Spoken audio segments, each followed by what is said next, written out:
I understand the feeling, people. As I look into this audience, and I see all these dynamite-looking Southern California ladies, and I just start getting so hot, I just start stinging myself all over, and there's only one thing I can do to relieve my tension.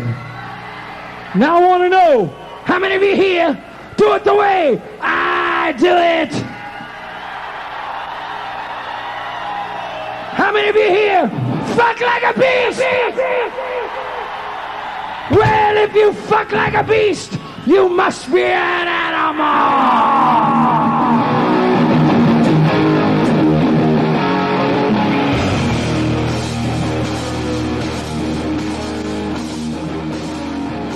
Welcome, Ribbit Heads. I hope you're looking for puss, because we got the puss for you this week. You know, Griff, this is our family-friendly month. There's nothing more family-friendly than fucking like a Beastmaster. This is our family-friendly month? Yeah, this is our sci-fi and fantasy month. We're doing PG movies. That's because we saw tits. Sybil Danning everywhere, tits played. PG. That's true. Newt, Tanya Roberts, PG. Amazon called it PG-13, just for the record. That's not true. Because it didn't exist in 1980. PG. We can handle it. I can handle a woman's breast when I was a kid. All right. Yes. You could handle physically and mentally. Yes. So I just want to say. I just want to point out, Griff, that song that we just opened with, 35 years ago, that was the most dangerous song on the planet, according to Tipper Gore and the PMRC. A song that nobody knows. That was going to destroy America. Cut to 35 years later, number one song in America, Wet Ass Pussy. They were just they were rolling out the red carpet for Cardi B, I think, does Wet Ass Pussy. I don't remember. Megan Thee Stallion. Maybe both of them. I don't know. Maybe both of them.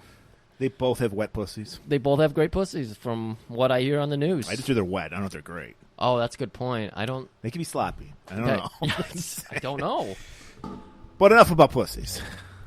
Let's talk about animals. Beasts, if you will. I want to say this movie, did you see this as a kid? This is a weird one, because I don't remember hearing about this movie at all when it was in the theaters. Yeah. But I saw it 5,000,001 times on HBO. Yeah, okay. And in fact, don't worry, guys. I got this on DVD, and I listened to the director's commentary, so I'm going to have little IMDb tidbits to throw in. Tidbits to throw in everywhere. So I listened to the director's commentary, and even they said, yeah, for a while, people were saying HBO was, hey, Beastmaster's on.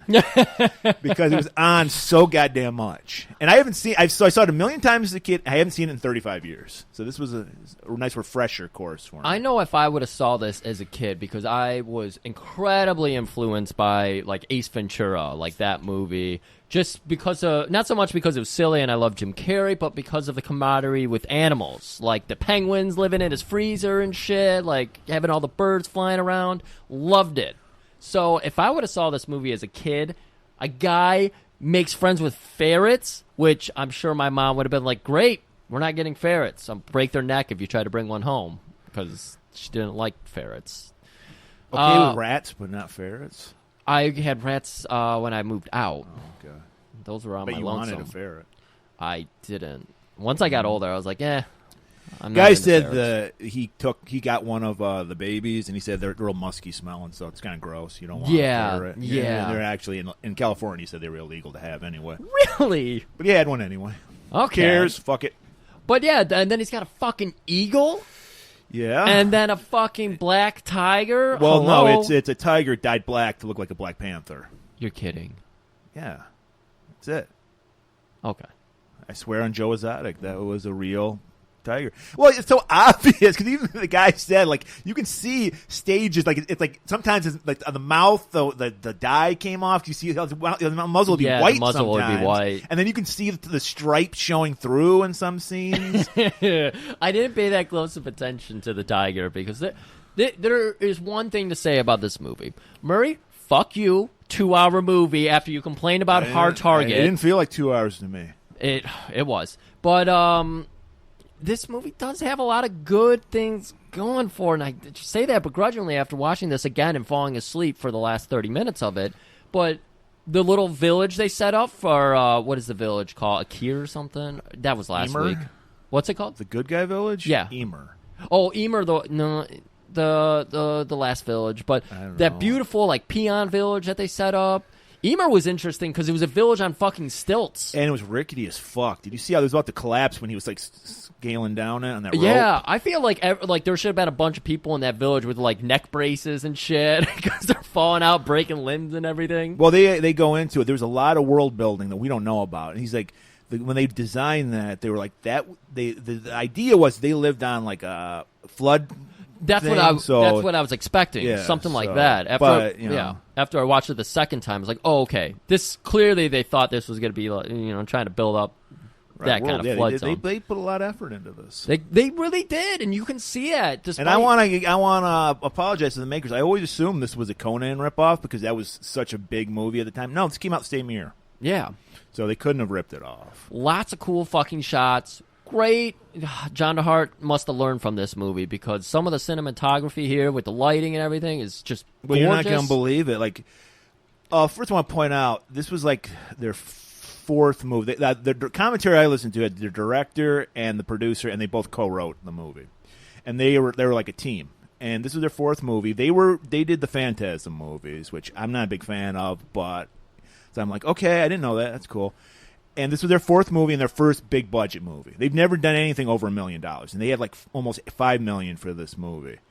And so they hired the cinematographer that Stanley Kubrick used on Clockwork Orange and The Shining, and Barry Lyndon. And I say Barry Lyndon because he won an Oscar for that, for using natural light, not using stages and all those kind of things. Fire and shit. Yeah. And he did it on this, and it fucking looks great. It is. It's fucking beautiful. Especially the final fight looked amazing. Yeah, and of course, despite it being kind of long and meandering at points, they gave us some of the coolest shit.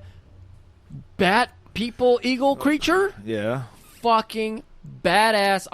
It even just randomly popped up in my Instagram feed. Some guy did like this beautiful like 70s art rendering of it. It's so cool. It was from like the 70s, but whew, man, I love those bad eagle people. They were interesting. And this also seems to tie in. When I watch this movie as an expert of Yor and Gore and all those, planets, this is in that trifecta right there, Murray. I think Yor was on Earth, too. I think Yor was on Earth? I think that was supposed to be the future, yet the past. The future past? Yeah, because didn't they have nuclear bombs or some shit? They did have an abandoned factory. Well, every Italian movie has an abandoned, it's always like a water processing plant or some shit. Right. But yeah, I can buy it. I mean, I could see... they treat women the same. They drag them by their hair. They fuck them whenever they want. That's the way they like it, Griff. Yeah, I can see them living on the other side of the earth, the sun. Yeah. That's where Gore is. We all know Gore. They always wear loincloths. Seems like the same terrain. A lot of cocksmocks. A lot of cocksmocks. A lot of really riding up high.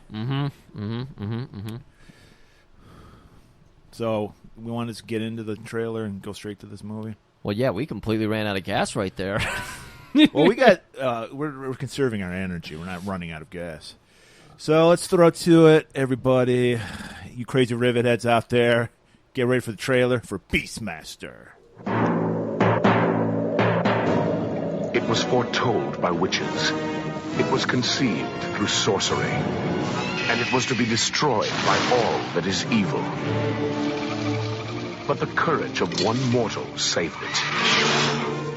And so, into an age of darkness, in a time of mysticism, sacrifice, and plunder, there came the only light, the Beastmaster.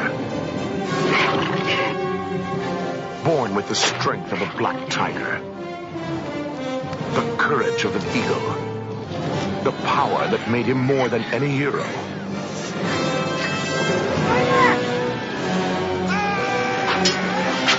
More than any lover. He was lord and master over all beasts. He was the Beastmaster.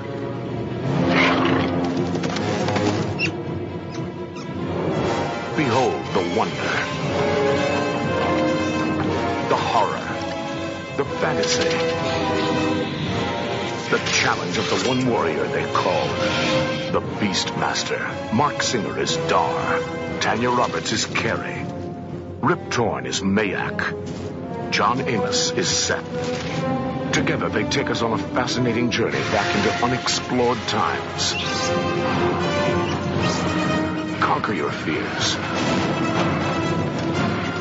Face the unknown. And discover the incredible link between man, animal, and all that is phantasmagorical. In the world of Dungeons, Dragons, and Dar. The Beastmaster. The epic adventure of a new kind of hero. All right, here we go. Opening up. We got some sexy-ass witches, and they're... I call them the Butterface witches. Yeah. They reminded me of Pink Floyd's The Room. They had that goop on their face. Man, I'm not a Pink Floyd guy. Oh, okay. Yeah, one of them, by the way, Janet Jones, who's famous for being married to the great one, Wayne Gretzky. I'm going to throw that out there. No shit. Yeah, she had a minor acting career at the time. Obviously, she's playing a Butterface witch. But they didn't even use her face because they covered it with that fucking goop. So, yeah, there's this guy, Mayax. Not Max. Mayax. Mayax. Or Mayox, as some people pronounce it. Played by veteran character actor Rip Torn. Rip Torn, okay. Who went to the director, and he was like, his idea for the character, he's like, I'm thinking turkey vulture. Turkey vulture? Yes. And they're like, okay, whatever. So that's why he has that beak nose.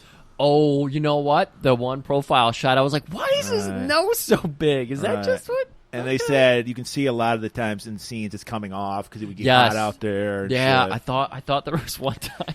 So yeah, he's like this evil wizard, high priest of the god Ar. Arr, just AR, like gold, I think. You know, that's what they were going for, the god of gold, AR. Your guess is as good as mine. Yeah. And they're like in a dungeon, they're plotting. They got like the typical witch thing where they have like a little bubbling cauldron and they're looking into the liquid and the liquid is reflecting things back at them. It's telling them shit, you know. Well, they're spying on the king's wife in her bed. Thought they were dropping some dollars on the horses, but yeah. And they're like, because there's this prophecy, Griff. Of course. That Zed, I guess so. Is this Zed the great grandfather of Zed from Battle Beyond the Stars? It's got to be. We have two old warrior guys named Zed. It has to be. It has to be. We're connected. All of our movies connect in the weirdest way, and we're so we drawing know this guy's up to no good. Even though this is apparently the religion of this city, I don't know what's going on here. I have no idea. These people just like moved in. They're like, we're here now. Get used to it. Like Mormons. They're like taking over. Like Mormons. And yeah, so he's got his acolyte. I'm gonna call them acolytes. They're like these guys, like Hare Krishnas. They got shaved heads and the cowled hoods and everything. And they're like, the prophecy is that Zed's unborn child, will destroy Mayax. Yeah, he will kill him. And so, of course, he's like, fuck, I'm not ready to die, so we're going to kill that baby first. We're going to sacrifice him to Arr! Yeah. I didn't even realize this, but Seth walks in with I realized. Mayax. The first thing I see are these glistening black pecs, and I'm like, Steve James? What? And then it just pans up, I'm like, oh, no, it's John Amos. Famous as the dad from Good Times. I liked him. I thought he was great. Yeah. He was great. His warrior outfit. He had some crazy kind of beaded, like giant. What's that guy? Scott Steiner kind of thing going on. Oh yeah, the Scott Steiner headdress thing. Yeah. It was like a Renaissance cavalry. You know, I can't think of what that is called. And I also want to point out they filmed this. It was in California, but it was still in the winter. Everyone's like buck ass naked in this movie, so everybody was fucking dying. Oh, everyone's wearing a loincloth basically. Yes, yeah.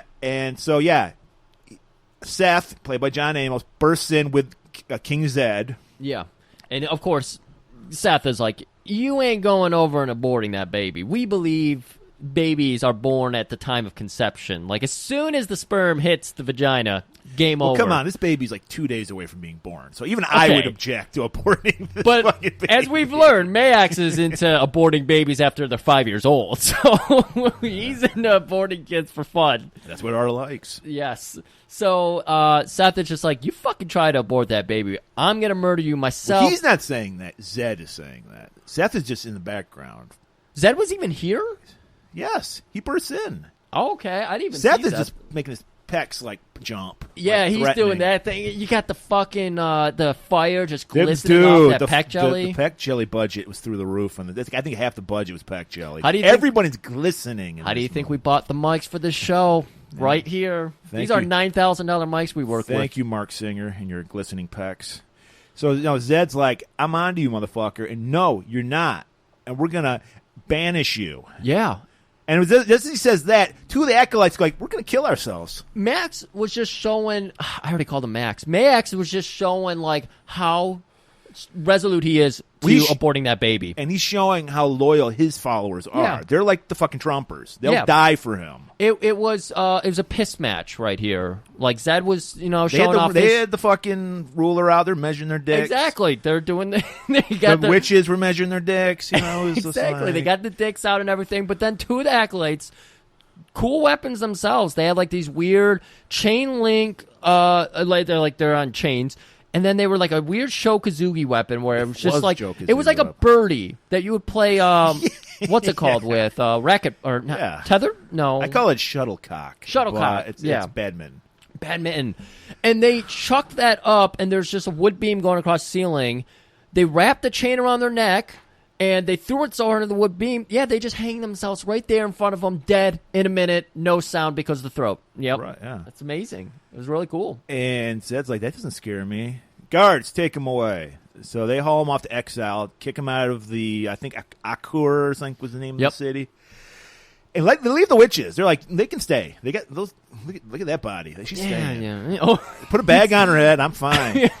And so, as Max is leaving, he notices one of his witch bitches has a. Was it a cow or was it a yak? What the fuck was that? An ox? It was a cow. Cow. Okay. It was a cow. And he winks at her like, the plan's going to fruition. He's still not. He's not ready to leave yet. I just like that Zed and his wife sleep in a little peasant. I know. What was up with that? Well. It was like a tent. He's the king. He lives in a tent. What is this? Like some kind of socialist dreamland or something? Like the king is living in a peasant, and he's just like a measly little farmer too. He keeps his cow in his house with him.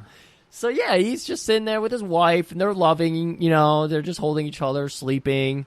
But yeah, witch sneaks in, winks at the cow. The cow gives a wink back. I don't know what's going on with that. And she gets a glow stick, breaks it, and pours it on the neck. Yeah, she pours that fucking silence juice. I didn't even realize that's what the glow stick material was. Like, you could pour that on something, and it'll just, like, silence it. Yeah, I knew that. Yeah, and it paralyzes people as well. That's fucking amazing. I didn't know that. Yeah. Yeah, the mute juice. It's not ecstasy. It's at raves that makes people do that. It's the fucking glow stick juice. So as now the wife, who does not get a name, just call her Jenny. Zelda. Jenny, she slowly is coming to as like we see her pregnant belly just kind of like moving around, really gross. And then we look over at the cow's udders, and the udders are like starting to kick and move, and you're like, what the fuck is happening here? We see a hand pushing out of the mom's belly, and then it starts shrinking away, and the belly starts to shrink, and then we see the belly of the cow expand, and we're like, oh shit, they just transferred a fucking baby into this cow's guts. And they try to come awake and everything, and but the fucking mute juice, it's paralyzed them, so they're just watching as they walk away with their baby. Right, evil witch. That is now in a cow udder, and they also just stole their livelihood. I guess they're king. I think it was her. I think the witch brought the cow. You think the witch? I didn't. She was sitting outside with a cow. So I didn't notice that. Okay. And so she takes him off out into the woods where all the great baby sacrifices happen are in the woods. I thought her witch friends would like meet up with her, but no, she's rolling solo. No. Like maybe they're rescuing Max. I don't know. Maybe that's a good point. Maybe. And so yeah, she starts up this blue fire. Yep, she's got her fire, and then she's got these trails of fires going around it to form like some crazy cool shit. And then she pulls out this branding iron and brands the baby's hand with that. I didn't notice this until my second watch through. I thought he was born with a scar. I thought that was always the story of like these fucking these kids who are supposed to be gods or whatever. Well, not in this one. She gives it to him. And as the baby's like, fuck! Yeah. This guy hears it. This guy walking by. Your baby saying, fuck. Like, what? Was that a baby saying fuck? So this happens. Patrick Stewart was walking by. And he's just like, what's going on here? And he sees this witch is about to kill a fucking baby. So, you know what? He went to Sci-Fi Con, he met Patrick Stewart, and he whips out his fucking kappa, which is this crazy bladed weapon. It looks Klingon. It does, very clean. It looks kind of like two flat axe heads with like a hinge in between them, and you can flick it open. And then there's the third retractable blade. And it acts like a boomerang, basically. Yeah, it's supposed to be a third Very weapon. interesting. Hardly ever gets used in this movie. I'm waiting for it to be used constantly. See, this is why I say this movie is based in the Yorverse. Because this looks like a Yor from the future weapon. Like, just the way it's retracting, expanding, it's too much for these peasants. It's too much for the witch, because he throws it, hits her right in the back. And she doesn't sell it at all. No. She just sits there, and he creeps up on her, touches the witch, and then the cloak just goes down to the ground. Yep, just slinks And he away. turns around, and the witch is there. And she throws him with her witch powers. The witches kind of just like to throw themselves on swords. Did you notice that?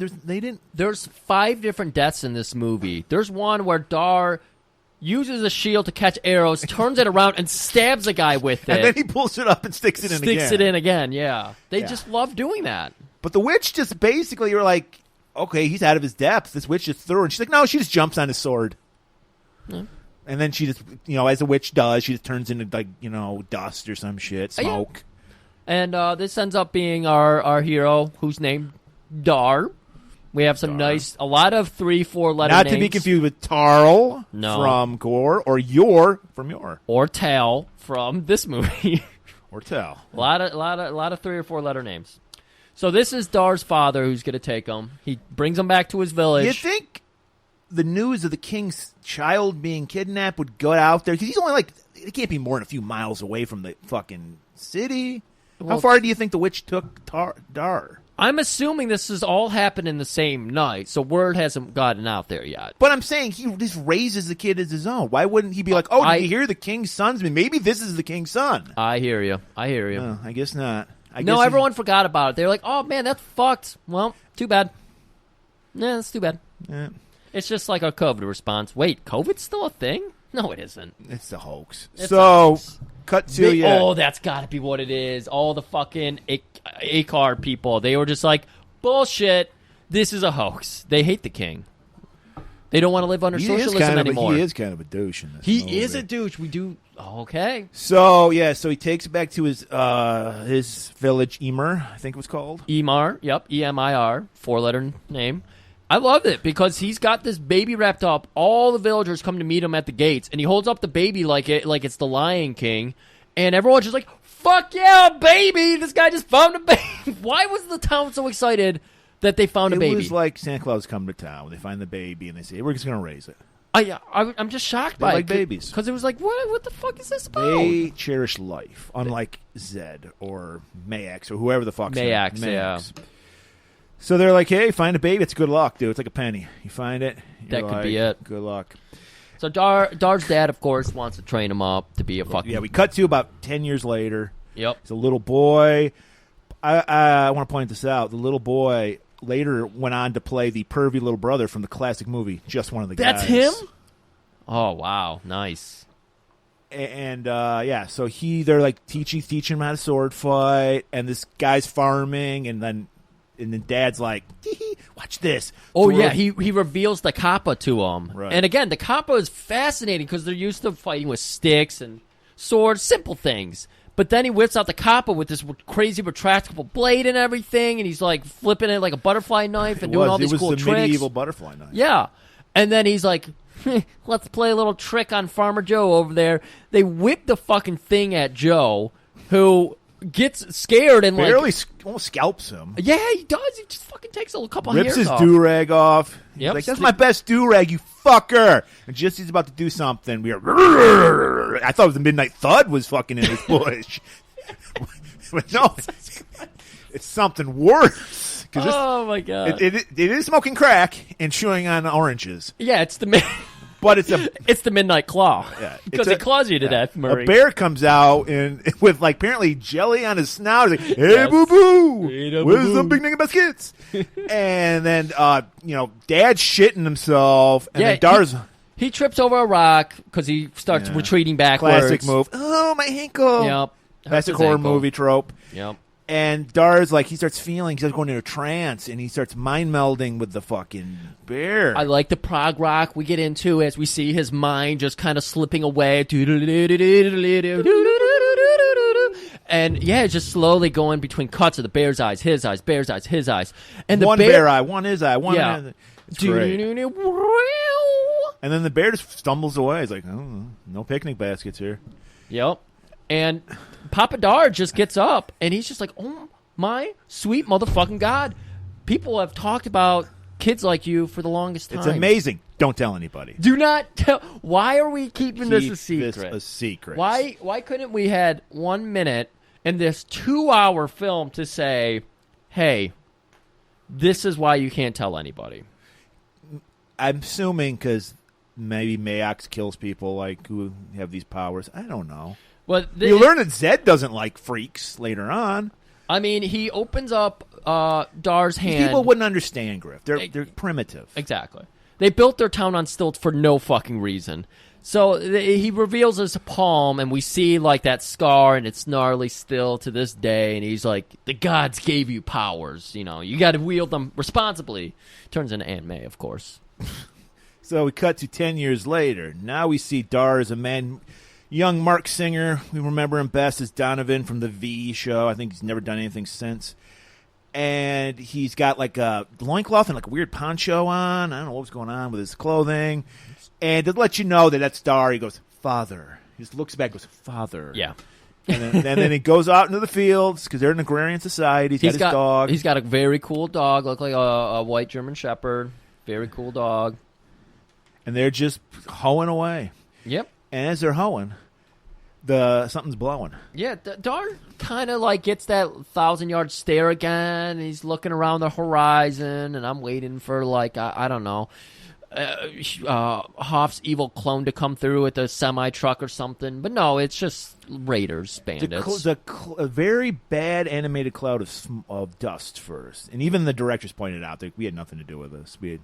This is garbage. We hate this. Oh, okay. And it looked bad, and we're like, uh-oh, something's happening. You know what's happening, Griff? The Juns are coming. Okay, it looked like the farmers were just outside the city walls. Right, they were. But apparently they were like 15 miles away because it takes them a long time to get back to the village. So as we watch the Juns ride in, we see Papadar. He's this old man now, you know. He's 50 or so, which in that time is like today's 90 or so, I'd say. Oh, yeah, and he was 50 when he found Dar, too. It was weird. Yeah, it's a good He point. aged very poorly. Maybe. So he gets out his sword, and he draws a line in the sand, and he's like, you motherfuckers, try to cross this line. He's puffing out his chest, but it's saggy old man tits. He just can't muster it. This badass-looking medieval Lord Humongous comes. He's got the fucking Lord Humongous mask with these bat wings on the sides. Beautiful. He looked like a guy, I think he was on the Dungeon Dragons cartoon. Yeah, he looked cool as fuck. Yeah. And he had this kind of like mace with him with like fucking totems and skulls and shit on it. All kinds of Papa cool Shango shit. looking shit. Yeah, so it was more like a flail where it's like a mace, but it has like, you know, It the spikes coil on to it. it. Yeah, fucking great shit happening here. And he's just like, really? Saggy tit motherfucker. You don't even have fucking peck jelly on those tits.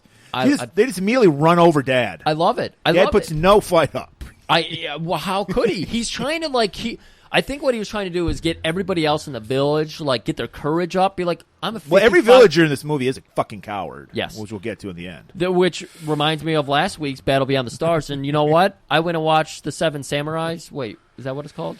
Seven Samurai. Yeah, I watched that. Great fucking movie. Great movie. But villagers, farmers, afraid of the raiders. That was Well, they didn't have any the weapons. point we had here. Apparently. Yeah. So he was trying to give them courage, trying to be a leader, but yeah, he immediately gets trampled by the horses. And so they just set Humongous and his little bandits. They just go right to burning everything down. We get our first titty flash. This guy just rips off the top of a woman. That's right. Yeah. David Carradine's wife, according to the director. Oh, interesting. And I'm glad you can show up for that scene. You need a tit flash? I'm available. And yeah, I can handle it. 8 years old, and I'm like, those are tits. I can deal with it. And so yeah, they're just raping and pillaging and burning shit. Dar finally shows up. I think he gets his dad's sword. He's just like trampled. His dad's just trampled in the mud. Don't like why he get the sword right away. I don't even think he gets the sword until after this. You might be right. Yeah, but he does. He gets a shield and he blocks an arrow. Yeah, and he uses it. He's so inventive. He uses the shield, flips the shield around, stabs the guy with his own arrow. For good measure, he pulls it out and stabs him again with the just arrow. Because He's got the taste of blood. I believe he does grab the sword right here, and he sees Lord Humongous, and he's like, that motherfucker. I'm going to take him down, Right. and everybody else is going to go down with him. Right. Because I think he did get in town just in time to see him finish off. Meanwhile, his dog, much like my dog, would probably be just aimlessly wandering, Just not wandering, doing anything. So, as he's running after Humongous, he's lost focus of everything. He's in a blind rage right now. All he sees is Dad get run Humongous. over. Yeah.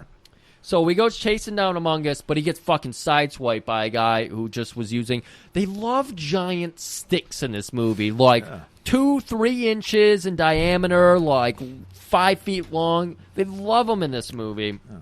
And so a guy just clubs him, and he goes fucking down. And Toto, I think his dog's name was? Sure. I heard him say it once. I think he said Toto. 4-letter name. Toto grabs him, starts to haul him away. Immediately gets shot with an arrow. Oh, man. And then, but still, cares so much about Dar. Because they probably talk all the time. Yeah, probably. Know each other's Exactly. inner secrets. Well, as Dar tells us later on, I see through their eyes and they see through mine. So Right. there's a lot of, chemistry there between the two. And so it was funny because you can clearly see like somebody pushing Oh, no, his body. no, you saw that they had like they made it look like the ground, which was like covered in straw and everything, and there was this wood plank, maybe, and yeah, they were just dragging the plank over it so it can move easier. It was so funny. And he drags him off to like a forest. Well, he's drags him a little bit, and then he rests for a moment because he just got shot with an arrow. Right. But Mayax arrives, and Mayax is like, I can smell that motherfucker. The son of Zed, I smell him in the air. And he thinks he spots him, but that's, our dog Toto. Now drags this is us where off we the learn that forest. Max he hasn't been hiding. He's found like a new group of people to follow him, the Juns. Yeah. These evil kind of village pillagers. But he's got this other class with him, too, because he's got those evil monks with him. Right. So they're all bald, and they got those cool robes on. Not the orange one. These are red, because it's more metal that way. Right. Cooler. Like blood. Yeah. So the village is just destroyed, and Dar, he's taken off to the forest, and then the dog, for his last breath, just stops, keels over, dies. Yeah. Dar comes to. He's upset. It's his buddy. Barely upset. He looks well- over at him. He's like, oh, shit. Oh, All right. Come on. I didn't see it. I didn't see emotion for this dog.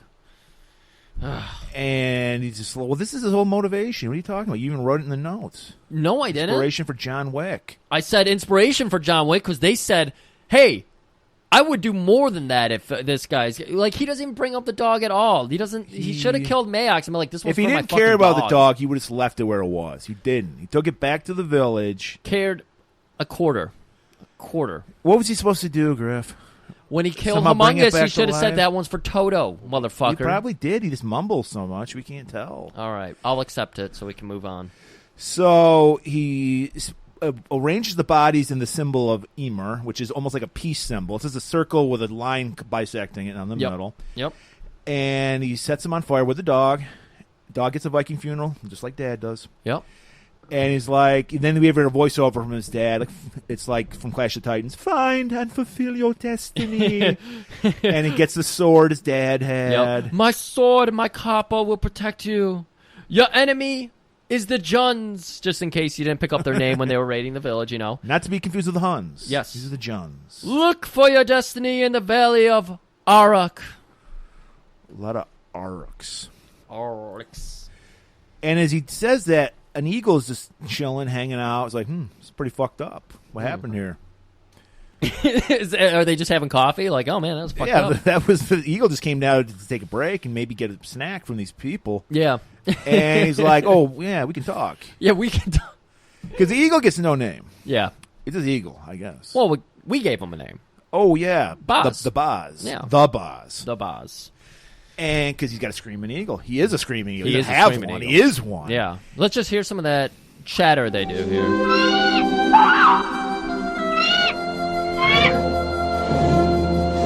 So, An eagle, that's his sup. And he's like, well, my village died. And that's too bad for you. I know a mountain range you could go train and be by yourself, and then, I'll hunt down some, like, field mice or something. So this is where we get our first eagle vision, where we see what Dar is seeing. And it's just an eagle floating around, flying around. Yeah.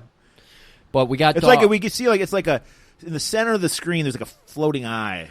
And that's supposed to be, like, I guess draw our eye right there. That's like the eagle vision. Yeah. And the eagle's just flying around. Then we get some beautiful scenery. Southern California. I didn't know Southern California had scenery like this. Beautiful.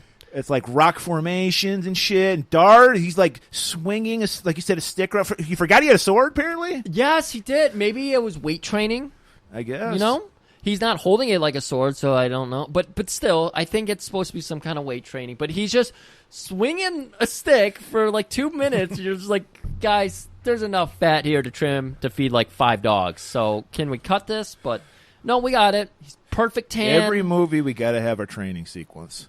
I feel, oh man, yeah, that's true. This is our quote unquote training montage. So he's like, well, man, he got nice and sweaty. So he's like, got to wash my clothes. He puts on his laundry day cock smock.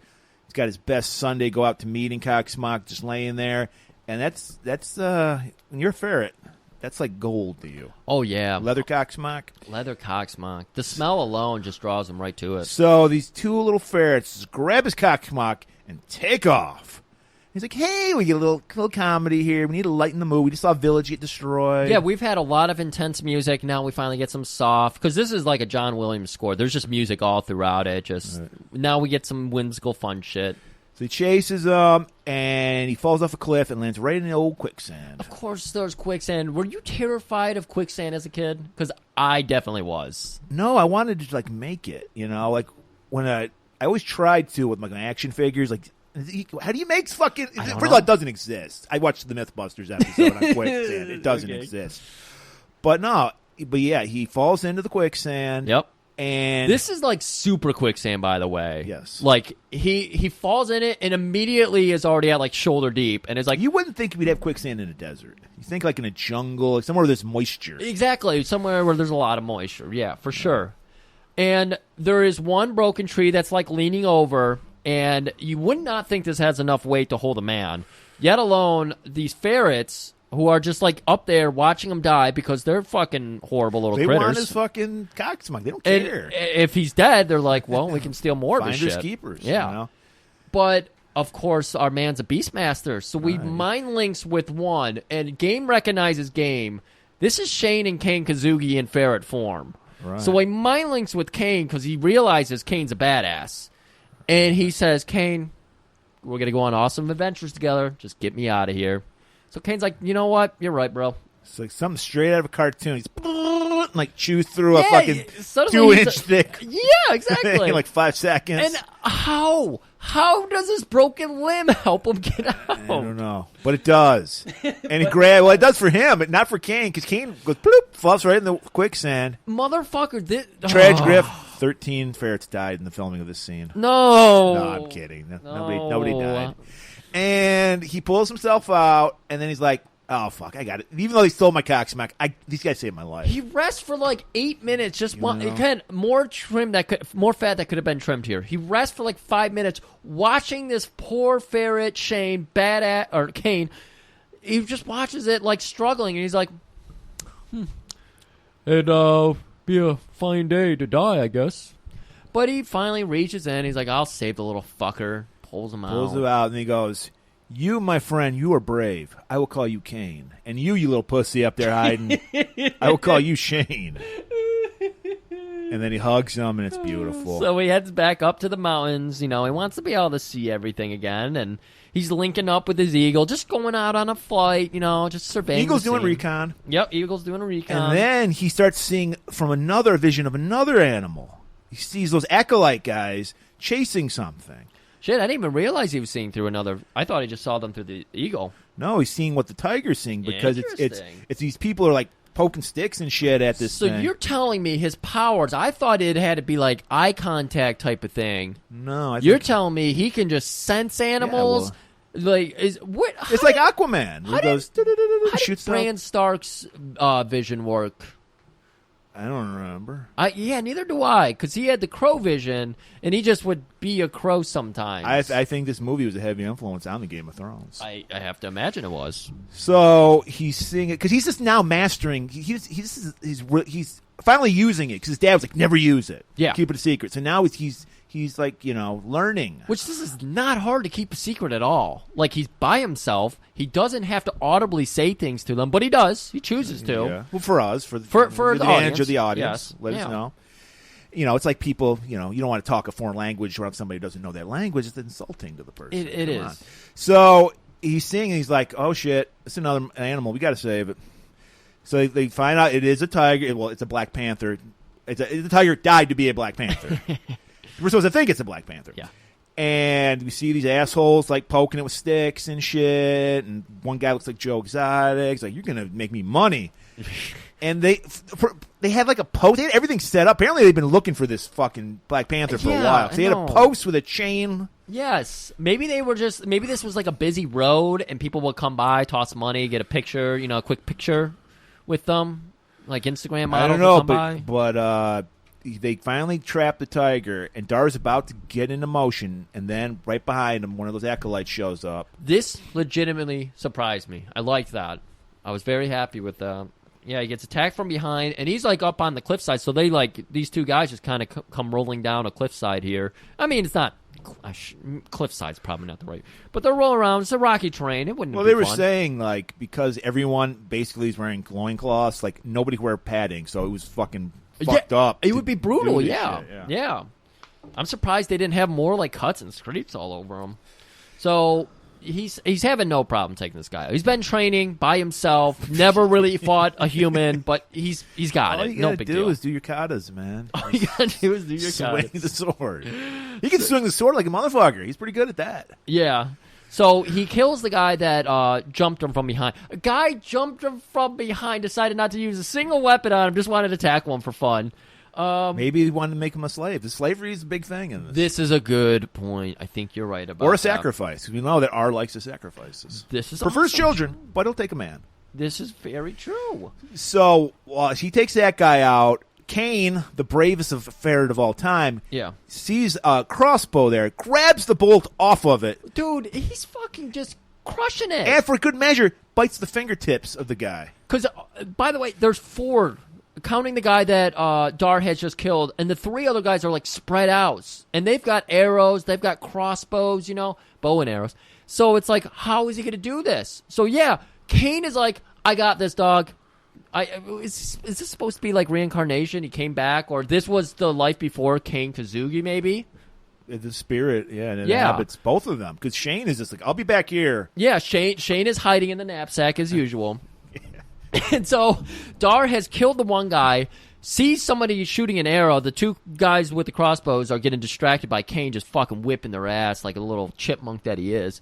And so he uses the body to block the arrows, and he's like, you motherfucker, I got something for you. Swing, swing, swing, swing, swing, swing. And he flips out that kappa, and he chucks it.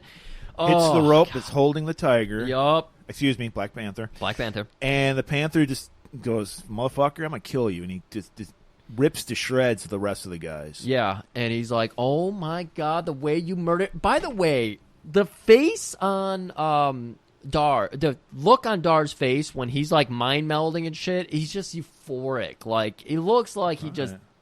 Well, we don't just know. came in his pants, his It might loincloth. be most erotic thing ever to Yeah. see through an animal's eyes. We don't know. We're not Beastmasters. But did you notice that the nod of approval he gives Rue after he kills the two guys? He's watching him tear this human to pieces, and he's just like, he's watching through Rue's eyes. Yeah, my tiger's eyes.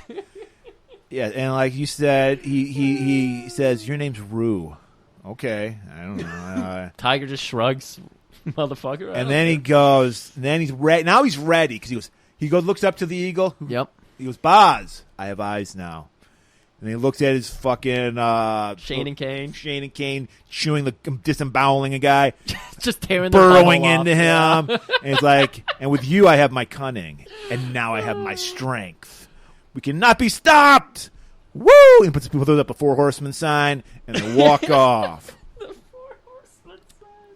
Oh, Murray, this is when childhood Murray is probably having the time of his life, because we cut to a beautiful waterfall, two gorgeous A lot of beautiful things going on. Two gorgeous women just bathing. They're just covering the nether regions. I think tits I floating. think you could get around the R rating if it wasn't.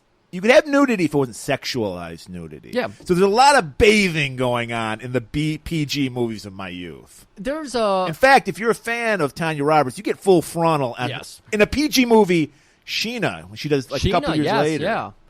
So yeah. I will say this is equal opportunity movie. They are showing a lot of man flesh in this. Well, every guy's wearing a loincloth. Yeah, for I'm pretty sure I saw a couple testicles in there too. So that's even pushing it a little If further. you watch it on the laser disc, you see a lot of testicles. Oh my God, you get a couple butthole shots too. And if I do not like those.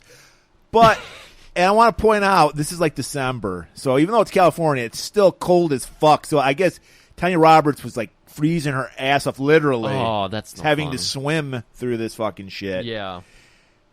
And like you know, Dar never seen a naked woman in his life, aside from the women that got raped and murdered in his village, and that's kind of a buzzkill. I was gonna say that, but I was like, I don't know. There was time where he could have been. Well, fucking, I'm sure he looked through some animal's eyes, like had a he mouse had to be go peeping, in there. But he's also, we're about to learn, he has the Steven Seagal confidence, you know. And then he even can channel Billy Drago somehow with his wispy rape voice here.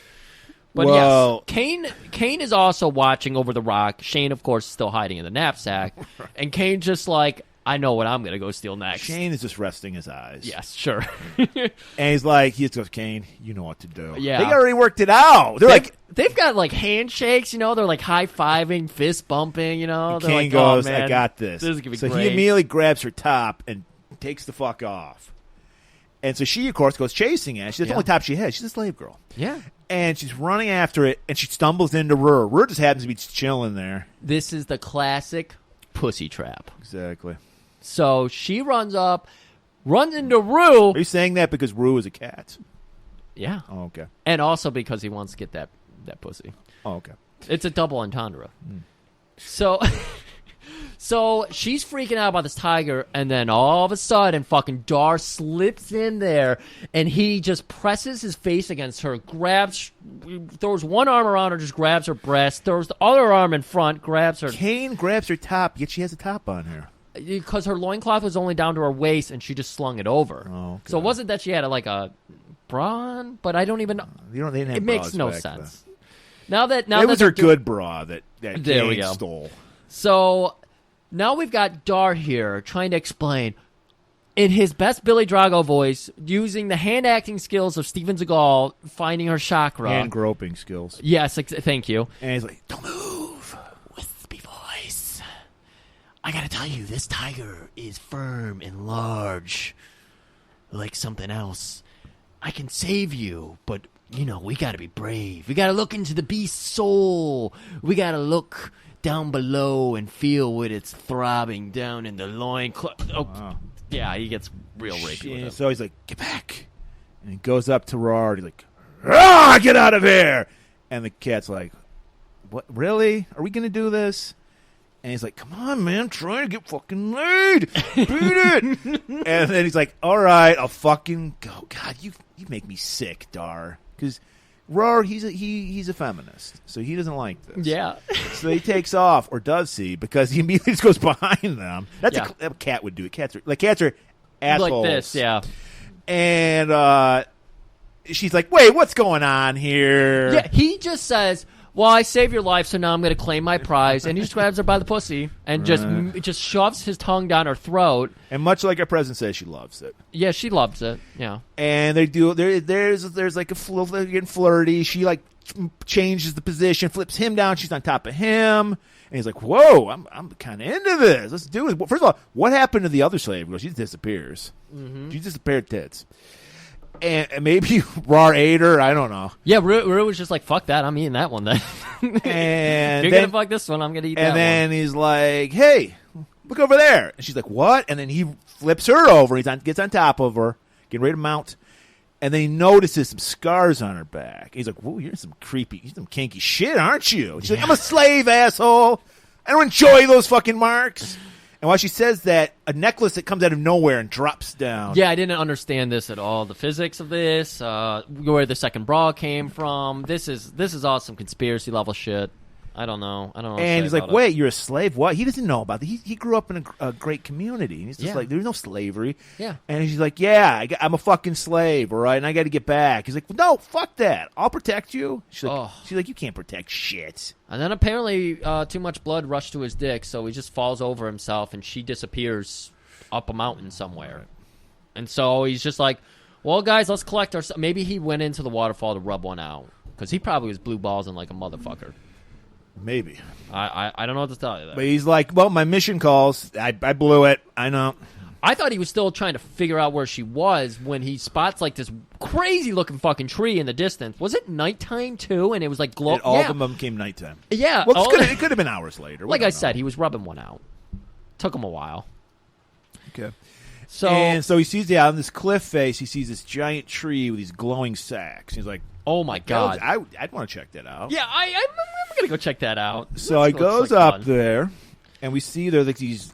They're supposed to be egg sacs, what they're supposed to be. So they're just hanging from a tree. I guess that's how these people are born. They look like alien spores. They're illuminating light, and they're throbbing, pulsing, much like Dar's dick earlier. Yes. And he also there's like an eagle totem standing there. It looked like a Nazi It looked very Nazi-ish. Yeah. And there's a guy, a little like dwarf or something, in a cage. Oh yeah, it's the same guy from No Holds Barred. I thought it was Marco. He's dropping quarters into beers. And I don't even remember that. And we see a cauldron. Why not? Why not? And Dar's like, "I haven't eaten. I'll try a little bit of this." And he starts, "Oh, this soup smells delightful," you know? Well, no, he's like, because even like Rue goes, "Yeah, the fuck's in this shit?" And then a head just bobs up, and like, "Oh my god!" I like this because not only do they disintegrate humans, they also keep their heads and boil them. Well, sometimes you want to savor it. I don't know. I don't know because and then out of nowhere, these bizarre.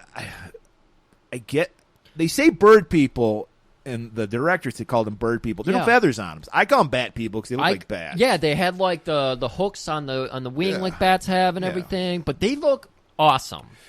Right, and they're like there's like 20 of them surrounding Dar. Oh yeah, and Dar's like, "Oh fuck!" So he immediately he frees the midget and goes, "You're on your own, buddy."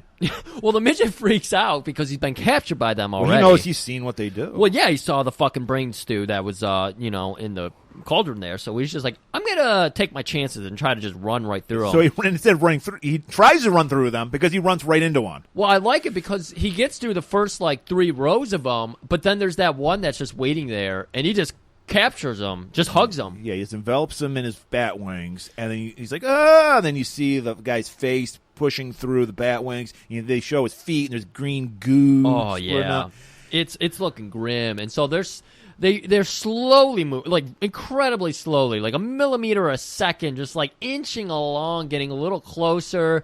So, of course, Dar's getting his sword out. He's getting, like, all of his animals into position. Well, we see that the midget is just bones. He opens his bat wings and a pile of bones just so they basically absorb their prey. And we were like, fuck, this is gone or Dar's a goner. Yeah. So, again, all of them coming in, getting the animals in position. Shane, of course, is just cowering. Kane is like, I'm ready to fuck some shit up. I've never fought a bird person before, but I can't fucking wait. I bet their blood tastes as good as that fucking Jun earlier. And so, that was later, actually. Whatever. So, he bit his finger, so he got a taste of blood. Just as it seems all is lost. Yeah. The Boz shows up. Boz, fucking sunglasses on for some reason. It's nighttime. Doesn't matter. And he's such a player. He lands right on top of their totem. They worship. And then the birds, game knows game. So they're like, bat people are like, oh, shit. Theme of the movie, game recognizing game. And they're like, they just fucking part ways and let him. Yeah, like Moses parting the Red Sea. They just fucking form like a little driveway for him to park his car through. So Dar's making his way through. He's hesitating. He's watching his back. Yeah, he's freaked the fuck out. And he, as he's like backing up, he bumps into one. He turns around and puts a sword at the bat person's throat. And the bat person just so quickly, just like a flash of lightning, just drops a medallion down his sword. Right. And Dar just backs away. Just back away. So the next day, it's a eagle medallion. It has the same. It's got the Nazi totem on it. It's a Nazi gold. Yes. And so the next day, Dar comes across this village, and just to let you know, like how badass this village is, they have people on pikes, like it's like a Vlad the Impaler type thing. Oh yeah. The whole. I think they did that as another Game of Thrones thing. I think Daenerys did. Yes, that. they did. And George R. Martin, were you waiting for another fucking Beastmaster sequel to come out to finish? I can't finish my last 2 books. Everyone was shitting on the people who did Game of Thrones because they ran out of material and then the fucking show tanked. Clearly, George R. Martin's run out of ideas because there's not a second fucking Beastmaster. There is. Well, there is actually. Actually, there's what, 4 or 5 of them? I think there's 2 sequels and there was a TV show. Okay. We might have to do 2 because I think Wings Hauser is the villain. We're definitely doing it. But so he's like, wow, this looks like a nice village. It's just dead bodies on pikes, all going like toward the entrance of this village. He's like, but this is Akur. Yeah, Akur. This is where he's gonna go. He's meant to go. Yeah, to find and fulfill his destiny. This is where Papa Dar told him to go. Why? Because as far as we know, Max to find his destiny. Oh, okay. I guess. Yeah. I don't know. Your guess is as good as mine. Yeah. So he's That's like, the way fate works, Murray. So he tells all the animals, go chill. I'm gonna sneak in here. Yep. Just so happens there's something going on in the town square, so the place is deserted. He steals a cloak. Yep. And then we see our man Max. He's back, apparently. Yep, and he's got this sweet-ass fucking sacrificial pyramid, and he's up there, and he's got I think the proper term is ziggurats. Because that's the one that has steps. Steps, yeah. They call it a pyramid in the movie, but I think you're right. Yeah, because like the Mayans had like the tiered ones. Ziggurat? Ziggurat. I'm pretty sure that's. I might not be pronouncing it right, but I'm pretty sure that's what they're called. So he, of course, Mayax has got the whole fucking town there. He wants to tell them about R. He's just like, R is the coolest. He gave me he's putting on a show. Yeah, he's like, fucking Zed stole the election from me, but I know I got the most votes. More people voted for me than in any other election. I got Ohio and Florida. Glenn has never voted for a loser. Glenn, you voted for me, right? And Glenn, of course, steps up. He's like, sir, I voted for you, sir. You're the greatest of all time. And space. So Mayax is like, okay, guys, so here's what we're going to do. R told me he needs a little blonde girl we need sacrifice. To die R right loves now. blood. So he pulls up this little girl, and he's just like, so here's the deal. Well, he was a little outraged because I guess he's a Sub-Zero fan. Yes. Is that the name of the guy? That is the name of the guy. Because this little girl is cosplaying a scorpion. Exactly. She's got the little yellow outfit on. Yeah, they have the... and that offends R as well as Mayax. Of course it does. So you got to kill her. So we got her. He's holding her up, and he's getting ready. They have this nice little slide that goes into this giant fire that they have going. Well, we did see he did sacrifice one annoying little kid. I was glad that kid died. And he just throws a kid into the fire. I didn't even. Yes, he's got this little afro-headed kid, and he just throws him into the fire. What? Yes, I missed that because fucking our hero Dar joins it. He joins in with the crowd. He's just blending in. And he just watches that? Yes. Because he doesn't. I think it happens before he shows up. Okay, he was still stealing the cloak and that. Okay. But and he's there to, and he's a scorpion fan himself. Right. So Dar is just like, oh fuck, and he's you don't know it, but you start hearing the cock, and then you hear him muttering to the eagle.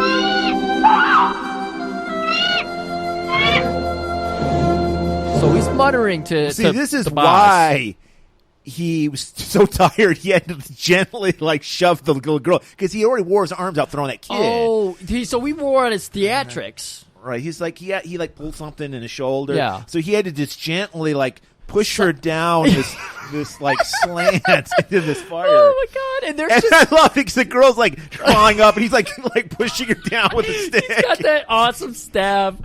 Max looks awesome. Whatever what was it? He wanted vulture. Yeah, turkey vulture. His turkey vulture thing turned into him having these long ass sideburns, where he braids. Where he braided them with little skulls at the end. I fucking love that little detail. And he's got the rotten teeth. Oh, he looks great. And he's just slowly trying to push her down the mop. He's like, "Get down there! You're making me look bad." And just as she's about to finally go into the fire, the Ba shows up. "Hey, y'all, I'm here!" Swoop grabs her. Swoop, there it is. We get some awful animation of a kid. We just see the Bas take her wherever, and we're I feel like everyone in the town is just assuming that the eagle has just claimed her, is going to eat her, because that's what eagles do. Yeah. And we come back to the crowd, and they're all kneeling like they're praying. And except for Dar, who's just standing there oh. No, because he knows that guy. He's evil. But you think he would still try to blend in? He's ruining his disguise. He must know deep in his gut that's the guy. Yeah. That, kidnapped him or whatever, almost killed him, killed his family. We saw that he locked eyes with Max before. Oh no, he was knocked out. Never mind. Yeah, Max showed up a little after the. Maybe mind linked with Toto before Toto died. But he's he reckons he's that's the guy. That's my destiny. Yeah. I have to kill this guy. And Max notices him, and he's just like, I meant to do that. Yep. No, R wanted that one. Yep. R has spoken, and that was clearly a sign that he wants your children. That right there, that was a sign. That was another sign. So I'm the president. Yeah, we can adjourn. Pretty cool. And adjourn they Good do. meeting. Good meeting. So later on at night, Dar, looking like a young Kris Kringle with a little satchel over his shoulder. He's walking through the town, and he's just peeping in their windows shit. He has Kane sniff the satchel, and then he puts him down because Kane gets that scent, and Kane starts searching. Oh, I didn't. So he goes up to one that. house, and then he goes to another, and then he finds the house. Okay, and then we meet fucking Balsacco, this annoying fucking character. He's the worst, and he's the father of that girl who died. And Dar is like, "Hey, you want to see something cool? Want to see?" He's like, "My kid just got taken by she almost got sacrificed, and she got taken by an eagle who probably is ripping her guts out." And he's like, "Oh, really? But you want to see a trick, huh? You want to?" And he's like, "Watch this." He puts the satchel down. Voila! Throws it off. It's the little girl, and she's wearing a Sub-Zero outfit. He's like, "I couldn't handle that." Yeah. And he's like, "Oh, my girl, I'll help you whenever you want." "Well, you can do this." "I can't do that." Yeah. Notice that? He's like, "I'll do anything you ask." Yeah. And then he's like, "I can't do that." "I can't do that." Can you just tell me about this sweet fucking puss I found? She's 5'8", maybe 130 pounds, and all that was just in she's tits a and brick house. She's my and he's like, "Oh, yeah, of course I know her." And the wife's like, "What do you know?" And he's like, "Oh, I just..."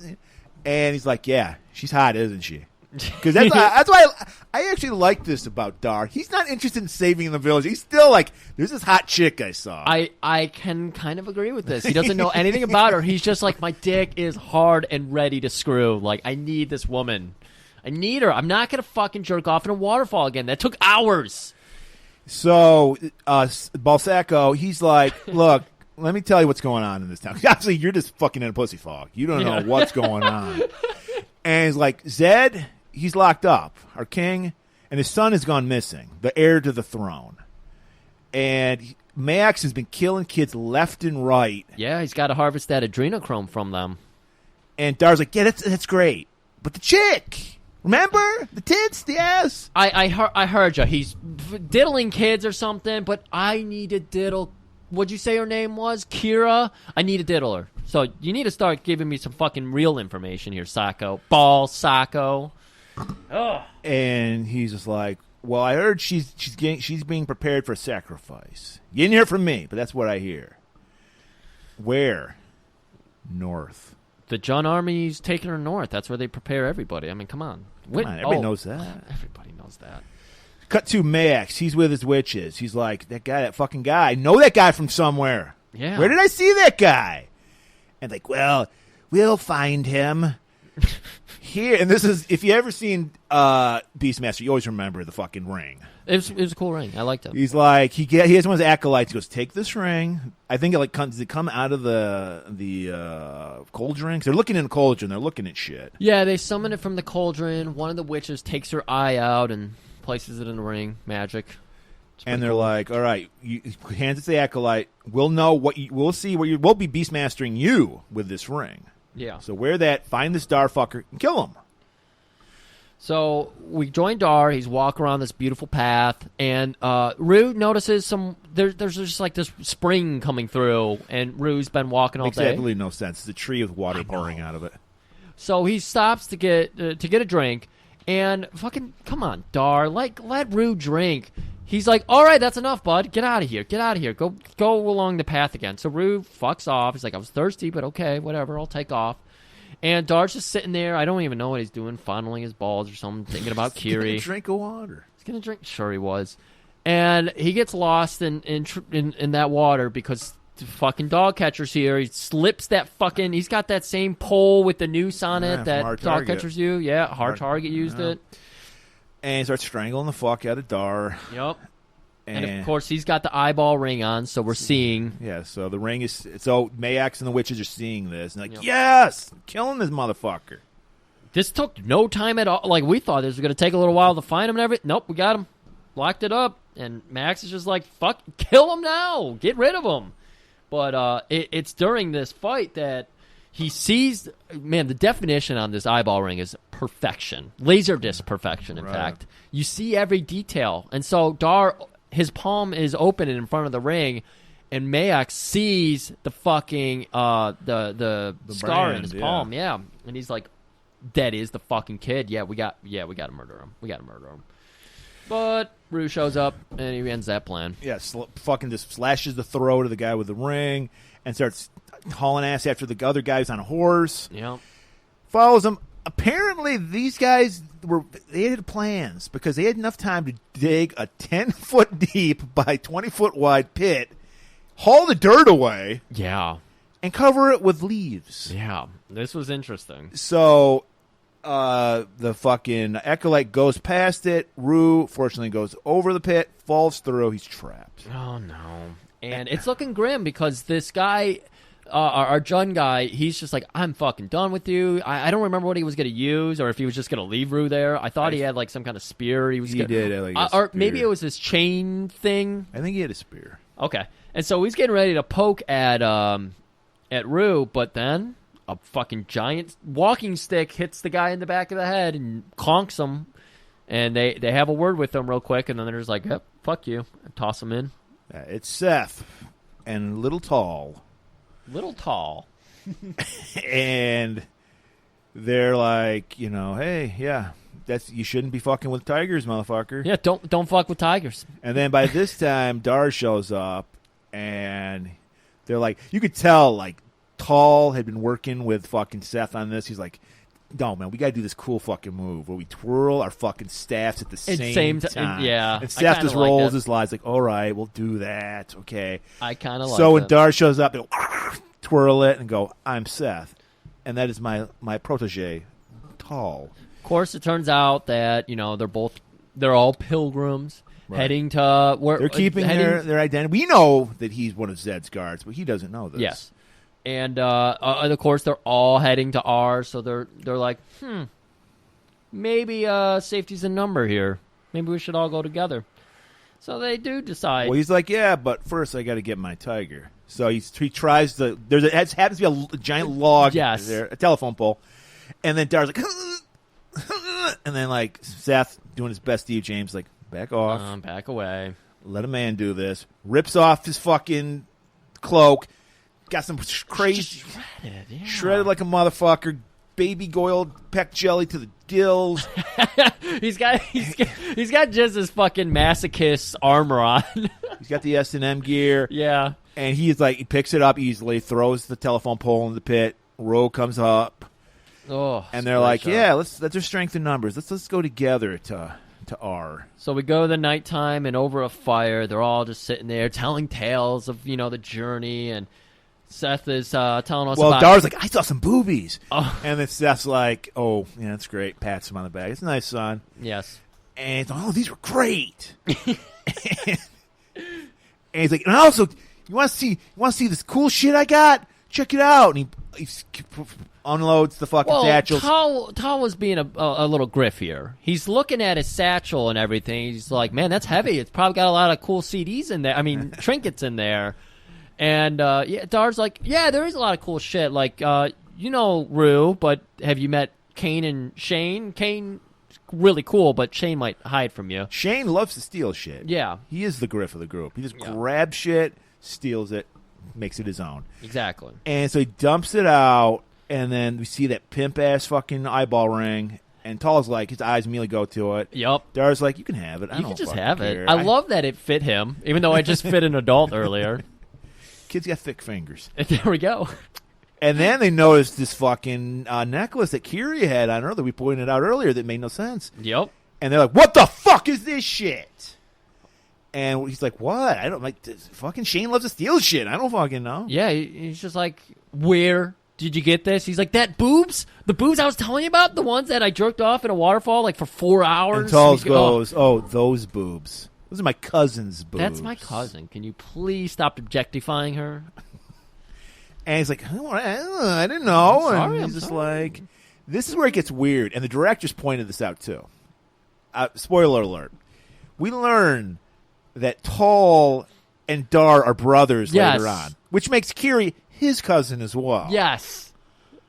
Okay, now Dar, I'll give him a pass. He doesn't know this at the time. So I'm like, all right, he can be horny for her. He doesn't know. Yeah. And it's possible that we learn that Dar's mother died. So this could be, she could be related to Tall's mother. Okay. So it's possible. But yeah. I don't know. It gets weird. Even the director's are like, yeah, we never really thought about it. That's fucking creepy. But yeah, so they're like, he's like, you can have that ring, for talking about your cousin's tits, I'll let you have that ring, all right? Yep. Are we cool? All right, yes. So Dar, he's just having a hard time go to sleep. So he's like, you know what? I'm going to go out for a nice cruise on my Eagle. Got to find Kiri, man. I'm going to channel the Boz. Boz, you up? You hunting? Hey, dog, can you go check out up north? Let's just go peruse up there for a little while. And they happen to spot the Jun army. They're leading the women and everything. There's like 6 of them. I don't think these are Juns. These are like the acolytes of Manx. Yes, the acolytes. You're right. They're different. They are the acolytes. Yeah, and they're like on the side of a cliff. They're walking by. And so they're going to take him to this. Apparently, there's another sacrificial place. Arab, they take women instead of children. I guess children, you get the big show in the city. The women, you just take them to another place. Yeah, I don't know. So this is where it gets interesting, too, because I guess he explains to Seth what happened, and Seth's like, okay, well, clearly they're going up, they're going to be crossing over this river, and we'll just jump on the ferry that they're going to be taking across, and I don't understand how they circled around, got ahead of them, came backwards. They got in disguise. I don't know how they got ahead of them, but they did. Apparently, Boz knows some like, trails. Shortcuts, yeah. But they get ahead of them somehow. They're gonna the acolytes and the women are gonna be taking like this ferry across this body of water. It's a river, yeah. And so they hijack the ferry and they disguise themselves and they get right there and the Jun. The ferry is like a boat and has a rope that goes across the span of the river, and that's how they get across. You pull on the rope. Yeah. So they're like in the middle of the river as the acolytes show up on shore, and they got perfect disguise, just a cloak with a cowl up, and they're pulling, and then it's like, dun dun dun dun dun dun, just like, hey, time to fucking fight. Well, yeah, Kiri leads the way because that's right, as the ferry clunks on, docks to the dock, she starts getting snippy with the fucking acolytes, and she kicks one of them in the balls, and she pokes another's eyes out, and finally the third guard, he protects it, and so she's getting paintbrushed a little bit. And that's when our boys just drop cloak, and fucking Seth, he's just like, I've been waiting to tear this off all day. We're talking beautiful, sunny afternoon, high noon. You got that beautiful sunshine, peck jelly everywhere. Blinding the acolytes. He'd even have to take his cloak off. This is a cloak, a loose-fitting cloak, but he flexes, and just the cloak turns to smithereens. It's amazing. Blinded one of the acolytes. Yeah. Oh, man. So, and then we get the dog pile, we get the fucking bowling noise like Steve James. Oh, it's beautiful. He's just having the time of his life, bashing people's skull in with a staff. Yeah. Dar gets one kill in, I think. Dar he does a drop toe hold to one guy, and then Seth finishes him off, drops an elbow. Paul reminded me of they used to have Mr. T cartoon when I was a kid. Yes. And he reminds me of the little kid that tried to be like Mr. T. Like, he's so... And obviously he should be in awe of Seth. He wants to be Seth so badly. So he's like, let me at him. Let me at him. 100% agree with that. He's got the right attitude. So they finish off these guards. Everybody is just like, fuck, Seth is a monster. And Tal's like, yeah, he is. And Kiri's just like, man, I've been wrong. I'm not that into you anymore. I'm really into this Seth guy. Also, you might be my cousin, I'm starting to think. I'm just getting this sense that you're my cousin. But then the Jun army actually does show up on horseback. So they're like, oh, fuck, we got to get back on the ferry. They're shooting arrows and everything. Our crew, they're pulling the rope, trying to get the ferry back out incredibly slowly. Well, they're going slow because they have too much weight. So Kiri's like, fuck it. They took a couple fucking 3 acolytes. Yeah. And they're tied up, and she's like, fuck it, kicks them off. They drown. Yeah. Well, whatever. They're going to sacrifice her, so fuck those guys. So they get out past wherever, and they're just letting the current take them at this point because they're not on the rope system anymore. They're just floating down the river. Well, he cuts the rope. He's like, why are we on the rope again? Why don't we just fucking cut this? Cuts it, so they just take off down the river. Just having a nice old time, and, Tal is, like, talking to Dar. He's are like, you going to help us? You're a real badass. I saw the way you did the drop toe hold. It was perfection. All these people with their flips nowadays, just do the basics, just do it right. And then Dar's like, yeah, it sounds great, but can you have Kiri beg me? Yeah, I don't think I'm going to be able to help you. You're a little boy. I see some tits over there. Maybe they can help me out. So he's like, yeah. And Kiri, he goes, Kiri. She rolls her eyes. She's like, okay. Will you please help us? Oh, she goes full, like, ASMR. She's just like, you're pitiful, and then just whispers into his voice, and you can just... and he's like... You can hear his loincloth getting tight. He's like, I'll help you. Good. So they get off the river. Seth's like, look, I'm going to go find an army for us. We got to take back our Aruk.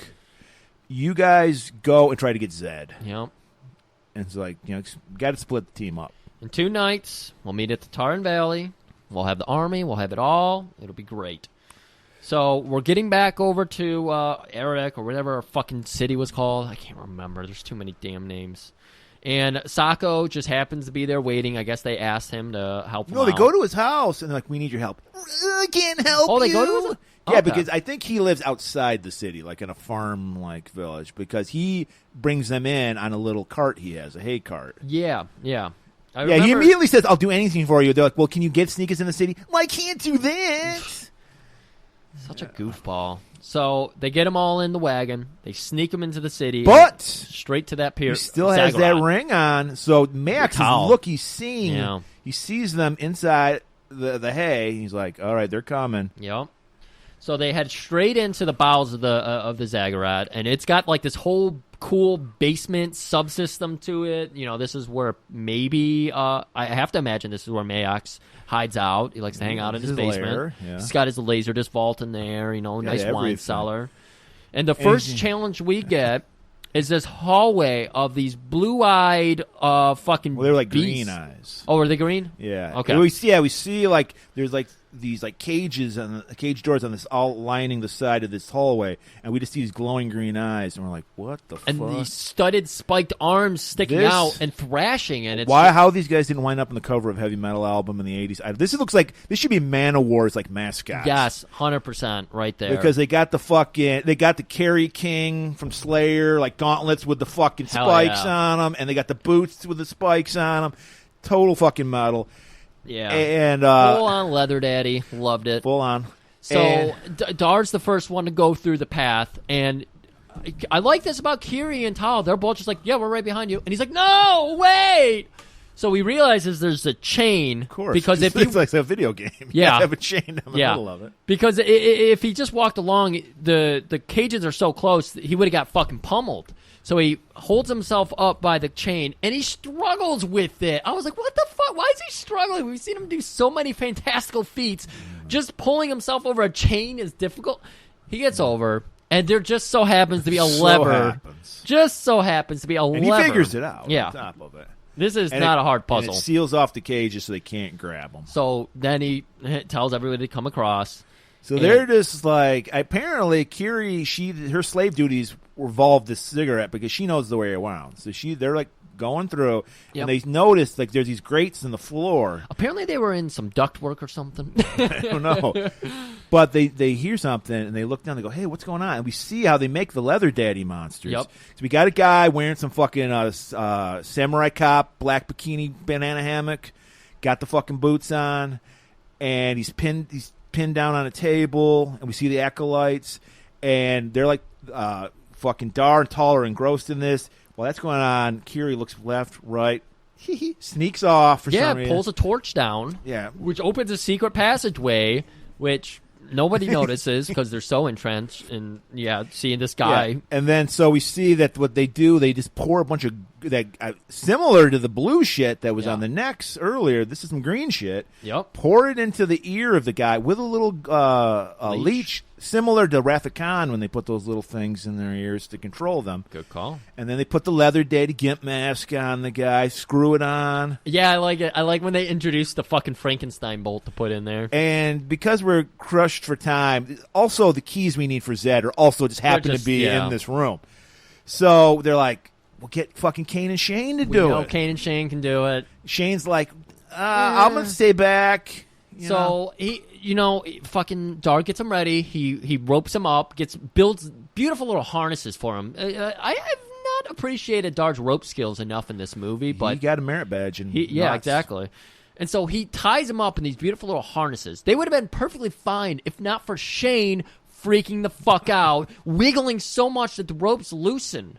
So as they get lower and lower, they're just meant to grab the key, and then, Dar's just going to pull them right back up. They're little fares. They're a pound, no big deal. Right. But fucking Shane freaks out, starts squirming, starts shouting out, so the guards notice him. Well, they're right in the front of the guard's face. They should have noticed him. It was like the most retarded plan. Like, I'm going to put you right in front of these guys. Yeah. And you're going to grab it. It was rough. And the guard gets distracted, which gives the leather daddy, because these guys are out of their fucking mind. They're like wild animals. There's no leather daddy master in this place. So the leather daddy flips out.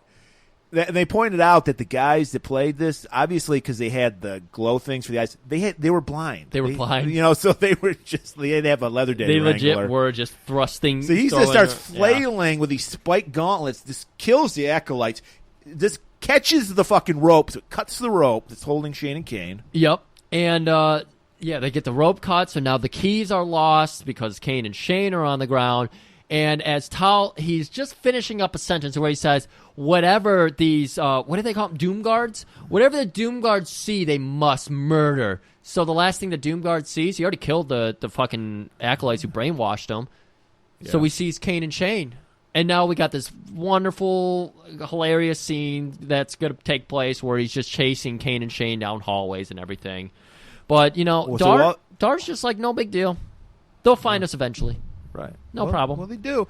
But while that happens, Kiri shows back up, and she's got her Xena Warrior Princess outfit on. Oh, my God. And he's like, this scene makes absolutely no sense. I don't know what the fuck. Like, there's like a secret sect of people, like warriors that I know. She's got like a knife, and it's basically almost like the same outfit, just with a black fucking belt and a knife. I didn't know there was much difference. It wasn't as tattered as before either. It wasn't. Yeah. And so, fucking Dart, jaw dropped. You hear, again, his leather fucking satchel, you hear it stretching out again because he's getting hard. And he's just like, Tal. Because Kiri's like, let's go. Follow me.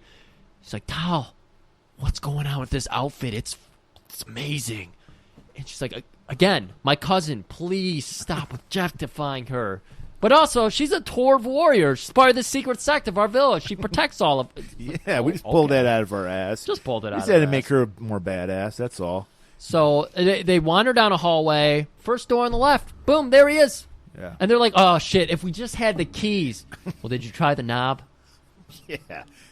Apparently, they don't need to keep this door locked. They just walk right in. Just push it open. Convenient. There wasn't even a door handle on it. So we go back and forth to them, and we see the monster chasing the poor little ferrets through this little, like, apparently there's an irrigation system. Yep. Pipes. There's just pipes there. And so they're all broken, by the way. It's funny. We're watching the guy chop the pipes in half as the fucking ferrets I think I said this to you before we started recording, but I didn't say it to the audience. I just want to point out that these guys who did this movie, this was their first big movie, so they had no power. The money, people running the show were like telling them what to do. So they had set up legit animal trainers, and they're like, no, we got our own animal trainers. And so these animal trainers are basically like, yeah, we can get things to go from point A to point B with food. That's all. So you don't see any tricks with these animals. It's just getting them to move. So it's like, you think they're running for their lives. No, they're chasing food through this fucking... This tube. I mean, it looks like they're running for their life. So while that's all happening, they've walked into this one room with Zed in it, and they're both stunned. Like, Dar had gone on just to make sure there was no guards walking by. He comes back in to find Kiri and Tal just sitting here, like, just sad. It's like, why are we sad? We found Zed. We're going to save the day. And Zed's blind. His eyes are just black now. Yeah, it was pretty bad makeup effect. Yeah. And while they're commiserating over that, Mayax and a witch show up. They're peeking through the fucking hole in the door. Yeah. And they're like, shut the door. We got them. And they just shut it. And as soon as they do that, Rur shows up. Like, fuck, open the door. Let's go in there. So they open the door and close it on Rur. Yeah. Rue. And so then we get a little thing where the witch goes after Dar. First she throws a glitter bomb at his face. Yup. Blinds him. And he's just like swinging the sword, and then she starts. Yeah, they're like in this, like the tunnel kind of. Like an arch. Yeah, an arch. Thank you. And so she's only like a foot above him. She's wearing that mask, so she's breathing heavily. Like, concentrate for a second, you'll figure this shit out. Yeah, she starts climbing up like a spider, back like on her back, up this arch. What she doesn't realize is that he can see through Rue's eyes. So Rue's looking through the fucking my tiger's eyes, and Eye of the Tiger. And so he just. As soon as she gets above him, he just stabs. Because we've established this. Witches just throw themselves on blades. So he stabs her. She just turns into fucking dust. Mayox grabs Tall. Cause he's a bitch. And he's like, I'll kill him. And then we learned, was she a Torv warrior? Is that what you said she was? A Trove warrior. Trove, yeah. She's got a little, like, she's got tricks of her lasso own, trick thing on her wrist. She whips him. He's like, oh! Hits his hand. Drops Tall. Runs away. Thankfully, there's a door underneath the stairs. I don't know. Too much happening here. So Mayox gets away. The three guys get, they're fine, and they're just going to make sure Zed's okay. They fucking tie up his face. They put a blindfold on him because they're just like, fuck that. So I thought this door was more of a suggestion, but Rue kicks it open to get everyone out of here. Because nobody fucking locks the door. Exactly. Door is just a suggestion. Rue's just like, let me try the knob. He turned it and it opened. And like I say, as we pointed out, Kiri knows shit that even Mayox doesn't know about this place because she knows the secret fucking Xena Warrior Princess lair. Torv Warrior Princess lair. So, it says Trove. So, she's like, I got another way to get out. Because of course I do. Yes. So they find another room. I'm skeptical of how sound this door is because we have learned that these doors and all the bottoms are rotted. We learned that because that's how all the ferrets get through everywhere. Yeah. They're as thick as like a sheet of plywood. But I love this though because they go into this room where there's just this giant fucking wheel contraption, and then there's the giant skull in the middle that covers a pit, a spiral staircase that goes down. And so Dahl goes over to fucking turn the wheel that lifts the fucking skull up tall, a child. Yeah, and so they're like, okay. We're going to go through here. This is the only way to get out to the city. Well, while that's going on, the acolytes did see the guys, so they locked the door, and the acolytes are pounding on the door. This has not happened yet. Yeah, because they're trying to escape. They haven't arrived yet. The acolytes have not gotten here yet. They'll come here in a minute, Murray. I know you want to get to the acolytes. I love You're worried about the acolytes. They're doing this all like, they got the door closed and everything. No one's here yet. And so he's like, Rue, you lead them out. And so they take Zed, Tal, and Kiri. They just head down that little spiral staircase with Rue. And, of course, Dar's, he's like, I gotta make sure to get Shane and Kane out of here. Well, Kane. Well, at least Kane. Shane's expendable. I gotta get Kane. Shane, we'll see. So he's like, I gotta head back out. So he heads out, and we look back in the room, and it's empty. So everyone's gone. He goes out to look for Kane, excuse me. And this is when the acolytes show up, and he's like, oh, fuck. So he runs back in, shuts the door behind him, locks it by suggestion, and he tells the guys. Chain. He tells the guy. Yeah, actually, there was. It was the little chain lock. And this is where we cut back over to the fucking Doom Guard chasing Shane and Kane. Okay. And it just so happened that they slither under the door, right under the feet of the acolytes, pounding on the door, and now the acolytes have to deal with the fucking Doom Guard. And Shane's like, I got the keys! Yup. And Dar's like, a little late, aren't you motherfuckers? So, did Dar already shut the skull back down? Because this makes no sense Dar at all. Has tried to. This is why I pointed out that Tal was able to do this. Dar was not able to lower the skull. Well, that's different. That's a different sequence. Exactly. So what ends up happening is Kiri comes back up. No. What happens is, this is why it makes no sense. He shuts it, and then she magically appears. You're right. Yes. Oh, my God. It's so weird. So she was hiding behind the skull. Surprise! She's like, I couldn't leave you. And she's got a rope now. Well, like, right. Well, she's got everything. She's like Wonder Woman. Hey, those Torv warriors. And she's like, don't worry. There's another way to get out of this place. Yes. Climb up these air shafts here. So they start climbing up the air shafts. I don't understand the architecture of this pyramid at all, because now we're in a cliff face. Yes. What the fuck is going on with this? This is some Batman Forever shit right now. It is. There was a statue holding up an observatory, and the Doom Guard has followed them, and he is slapping at the rope because he followed them up there, and now they're trying to descend on this rope, and he's slapping at the rope hanging out the window. And Darsley is like, oh, man, we might be fucked here. Like, we got to get down pretty quickly. The rope is already, like, it's a thin rope. Right. So probably not enough to support the two of them. But they're descending it so slowly. And then Dar, we see the sparks flying from the heavy metal. He's like, breaking the law. And fucking Dar sends out that message to the boss. And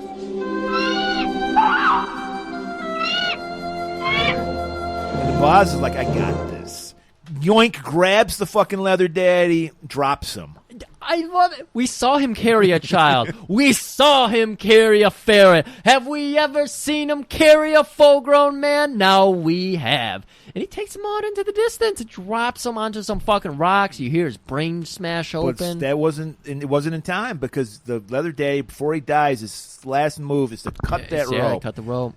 Fortunately, Balsaco just happens to be right where they need him. Again, they're falling down this rocky as fuck cliffside, like 15 Keep in mind, as far as we knew, they were in a pyramid. Yes. Somehow they're on a cliff face now. Yeah, they're on a cliff face and then the cliff face disappears because we see Balsaco coming around the side of the fucking pyramid. Yes.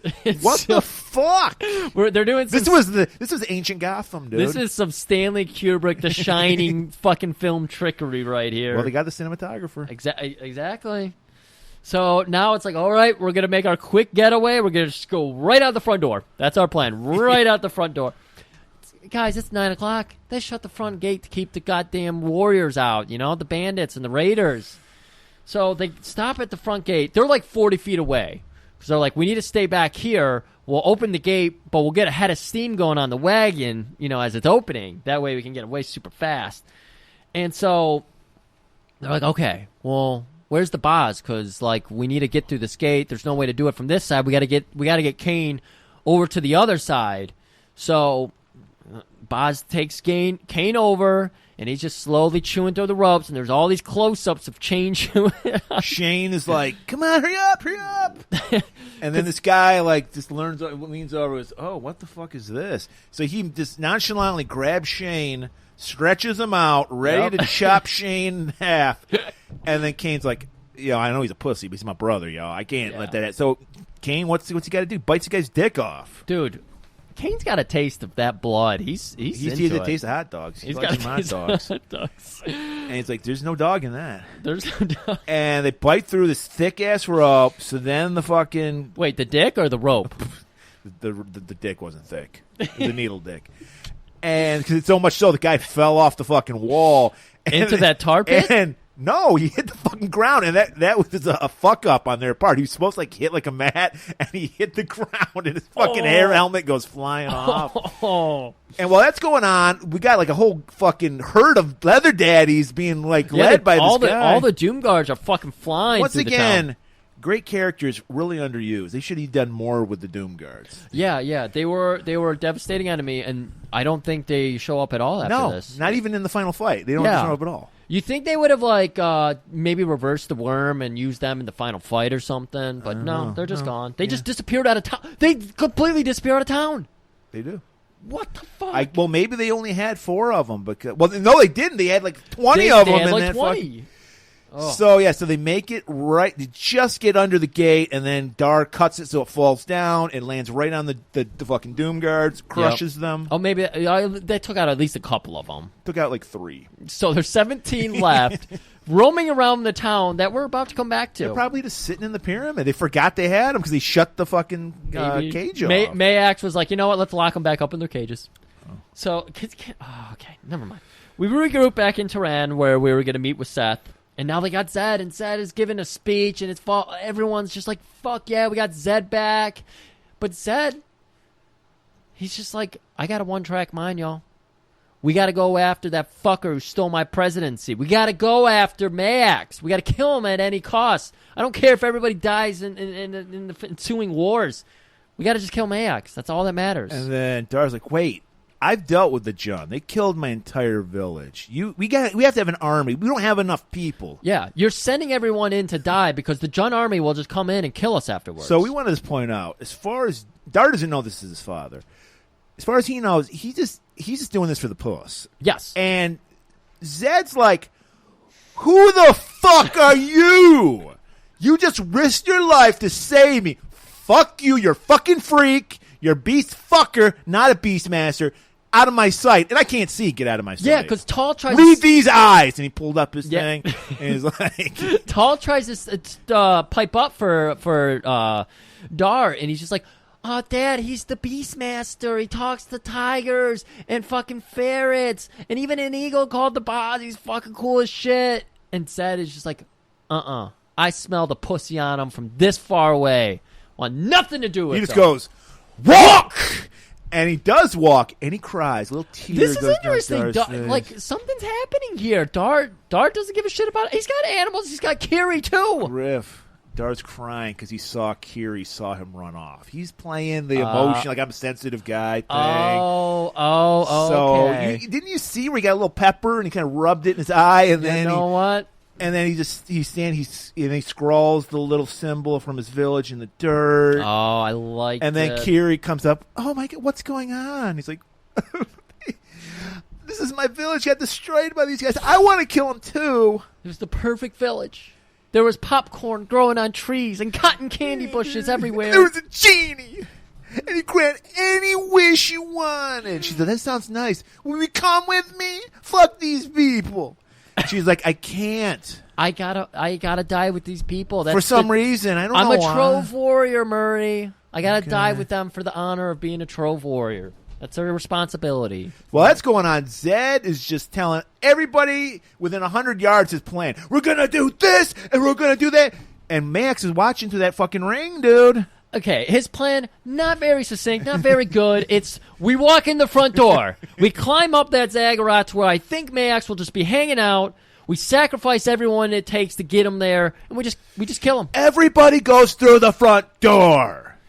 We show up, we announce ourselves, and then we attack. And, like, Seth's like, that sounds fucking pretty dumb, boss. And he's like, no, it's fucking great. It's my plan. I've been working on it in prison for the past 20 years. I've been shitting and writing out the plan in my shit for a year. Well, that's going on. Max is laughing his ass off because he's watching this with that fucking ring. He's just like, his plan is fucking stupid. This is the dumbest plan. We saw this coming. That's why he's like, I don't even need my leather daddy demons. Yeah. Put them away. Put the leather daddies back away. And Seth is like rolling his eyes, and out of the corner of his rolled eyes, he notices that eyeball ring. Yeah. And he's like, what the fuck? Pretty cool effect here. So he grabs a nice, like, hot stick from the fire and pokes it right into that fucking eye. And it, like, juices. It gets blood, you know. Yeah. It's fucking and great. not only that, the witch's eye bleached. Like, fuck. It's awesome. And I like how they do this because you just cut away from the scene, and Seth is telling Zed, they know our plan. They know we're here. They know everything. Like, I don't care. Zed just shits himself again. He's like, this is the plan. So no plan B. You just have Seth go, we're doomed. And we cut to the next day. We're waking up. Beautiful fucking morning. You got the ferrets chirping. You got fucking... goddamn, what's our tiger's name? Rue. He's just licking his chops. And you got, of course, Boz just sailing across the skies, and he notices a fucking familiar face. And so, of course, you know, Dar notices that familiar face as well. So he runs over the cliffside. He's like, Boss Echo, what are you doing? They all got captured. Of course they got captured. They just fucking walked up to the front and said, I want to fight now. Zed was like, I want to fight Max, man to man. Arm wrestle. Max is captured Tall. He's captured Kiri. He said he's going to slap her tits around a little bit before he burns her. And, of course, he's got Zed. Got them all. And Dar's like, well, I can't let Kiri die because I haven't hit that yet. Oh, yeah. So, jumps on his horse, makes his way to Akur.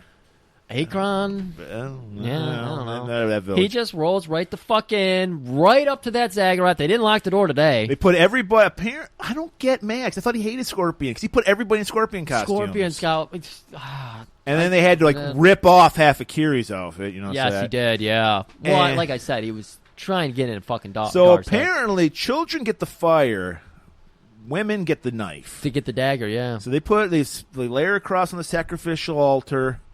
Zed's made I guess I was going to say watch, but he has no eyes. He just made to hear. They got him in the corner. Yeah, maybe that's why they did the dagger here. Well, you'd probably scream in fire, too. You never scream when you get stabbed. What, have we learned anything? Well, yeah, I guess you're right. Yeah, you don't really... Scientifically impossible to scream when you've been stabbed.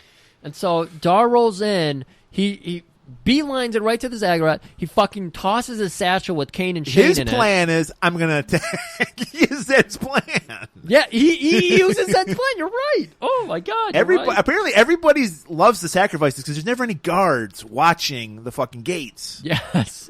Well, all the guards are stationed on the zaggurat right now. Yeah. They're all up the steps You could afford two to just put on the gate. I know. Maybe sound an alarm. I don't know.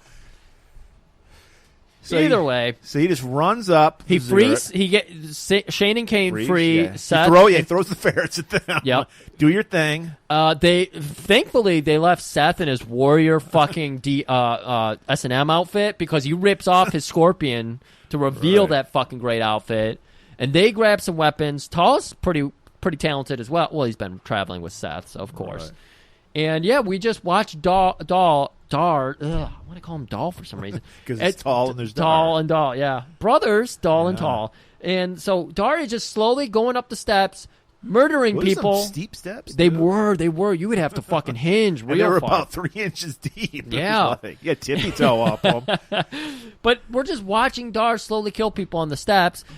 even Mayax is just like distracted. He's like, oh, this is kind of fucking badass. Look at him go. Because he's like getting ready to kill Kiri. But at the same time, he's like, I just want to kind of see this. This is cool. You just like death, you know? Yeah. Oh, my God. Slowly ascending those steps. And we finally get up to that fucking top step.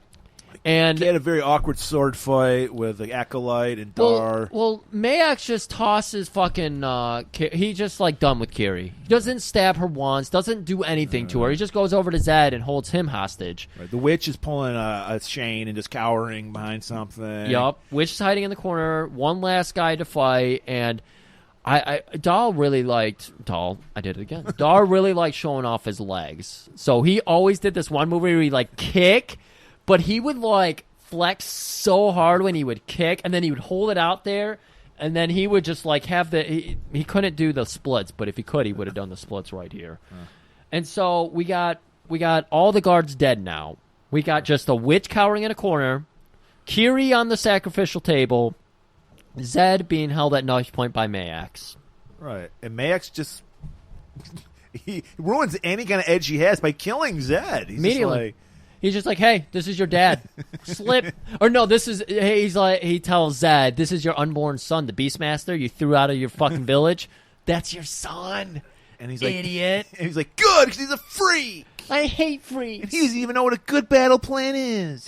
He made fun of my battle plan. And then Dar's like, can you kill him or I'll do it? Yeah. And then he's like, I like killing, so I'll do it. So he stabs Zed and loses any kind of advantage he has. I don't know what's going on with that. Yup. And we get the quick fight with Mayax, but... Mayax is an elderly man, I want to point out. He's a super elderly man. He fucking gets taken out immediately. Stabbed in the gut with a dagger. Yup, by his own dagger, of course, because they did the whole thing where, like, Dar tripped, and Mayax was coming down on the knife, but... Come on, Dar's like a 25-year-old fucking musclehead. So he just turns the knife around and stabs him, throws him back in the corner, gets Kiri. He goes for the witch. Oh, yeah, he goes for the witch. Because the witch is like, here, stab me in the back. Because you know, the witches, they wait for people to stab them. Yeah. He's about to stab her in the back. We think he kills her. No, she turns into a dove. Yeah. Very John Woo. Yeah, doves say, go flying everywhere. John Woo and she just takes off. Yep. So then he walks over. He's got that boner sticking right out, so he just kind of pokes Kiri with it. Are you kidding? Did he forbidden Frankenstein her? He forbidden her. No. He forbidden Frankenstein. 3 people listening will get that reference. Man. And then Mayax is, while it's coming, he's selling, but he's waiting for his comeback. So he rips out that little dagger. Yep. Just as he's about to fucking kill Dar. Fucking true hero of the movie. Kane sees those fucking rat tails dangling from his head. He thinks it's a fucking another ferret, so he just leaps and grabs into shredding of the rat tails. Dude, the close up they do of Kane thrashing Mayax's throat, beautiful. And then Mayax just stumbles into the fire pit, pulls Kane down with him, though. And then this big magical explosion. And you are giving Dar shit, but he's troubled by this. He tries to grab at fucking This is true. Shane. This is true. Something about losing Toto taught him, like, I can't lose another compadre, another animal companion. Well, Shane he'd be fine with, but he's like, no, Kane! And then Shane's like, well, I'm here. Yeah, I know. He's still hiding in the satchel. He's like, yeah, I know. He's like, don't worry, Dar. Nothing got stolen from your satchel. I protected it. So we have a victory, but as we know, it's kind of a hollow victory. We lost Kane in the fight, and we lost Zed, and the Jun army's coming. Well, because the witch went to warn the Jun army. Oh, the dove, yeah. So we see the horrible special effects of the dust cloud coming. So we're like, oh, we've seen this before. The Jun army's coming. Prepare the Tarmote. Yep. So the plan is... They're going to cover... They have a moat... We should have probably mentioned this earlier. It's a moat like molten tar. I don't know how we forgot this, but yeah. And they're going to cover a little thin layer of dust. And they pull the bridge back a little so it makes it look like the moat's further in. Oh, okay. And they're like, there we got it, man. They're going to fall in the moat. Maybe this is Seth's trick. Maybe Seth set up that trap earlier. Came up with this, yeah. But Seth is a master tactician, which is funny that Zed was leading them because Zed is an idiot. So... We get it all set up. Systematic racism, dude. Yep. Oh, my God, that's what it is.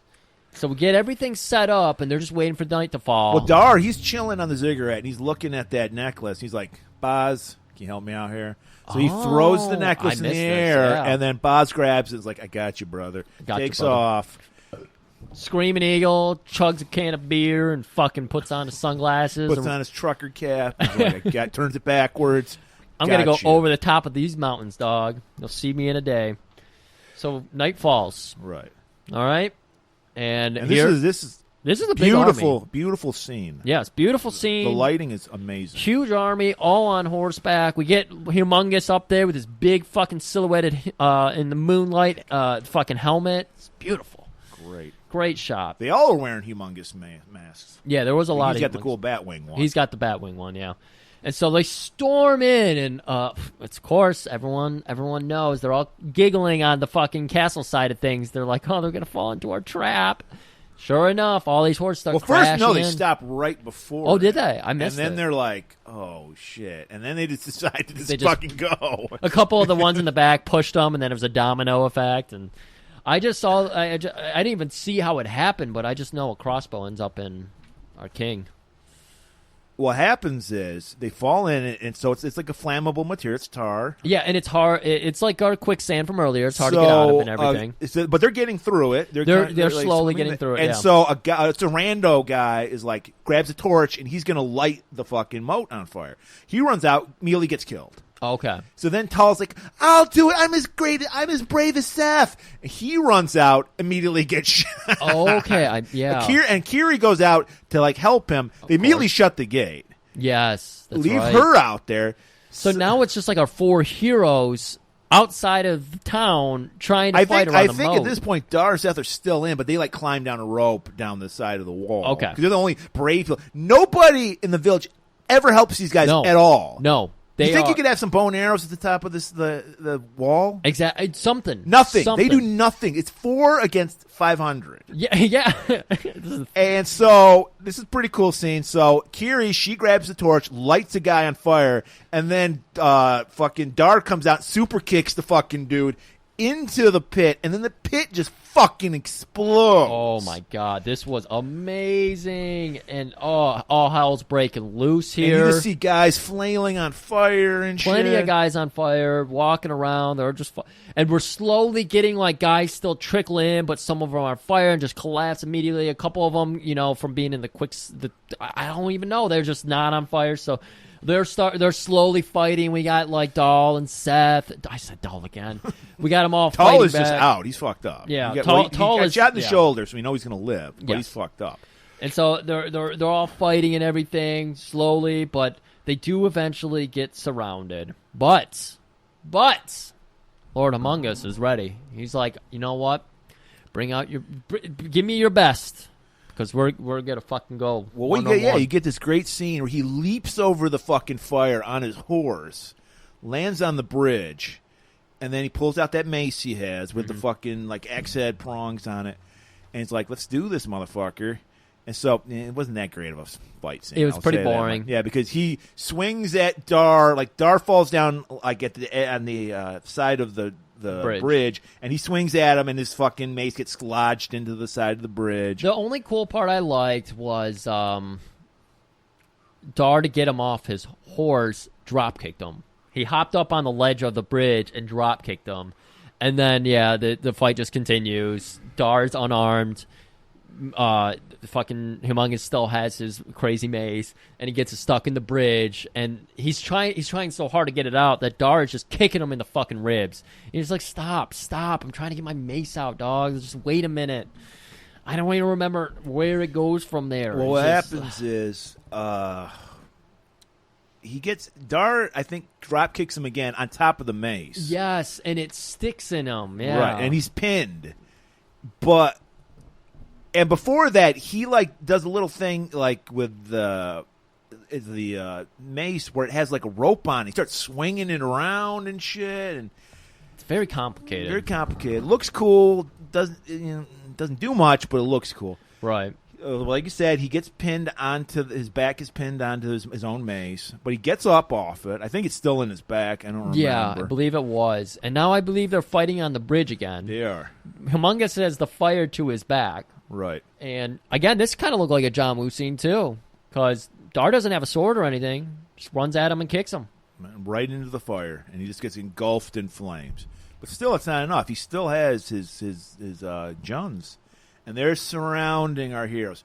People in the village doing nothing, absolutely nothing. Exactly. They could just pick them off with bow and arrows. No, we're just going to watch. Throw rocks, maybe like throw pottery at them, anything. No. Nothing. So all is lost. It's our heroes. They're surrounded. It's over. Yeah, Seth is just like, hey, man, that was pretty cool what you did there, but it was good fighting with you. No big deal. Fucking, we hear off in the distance the bars. You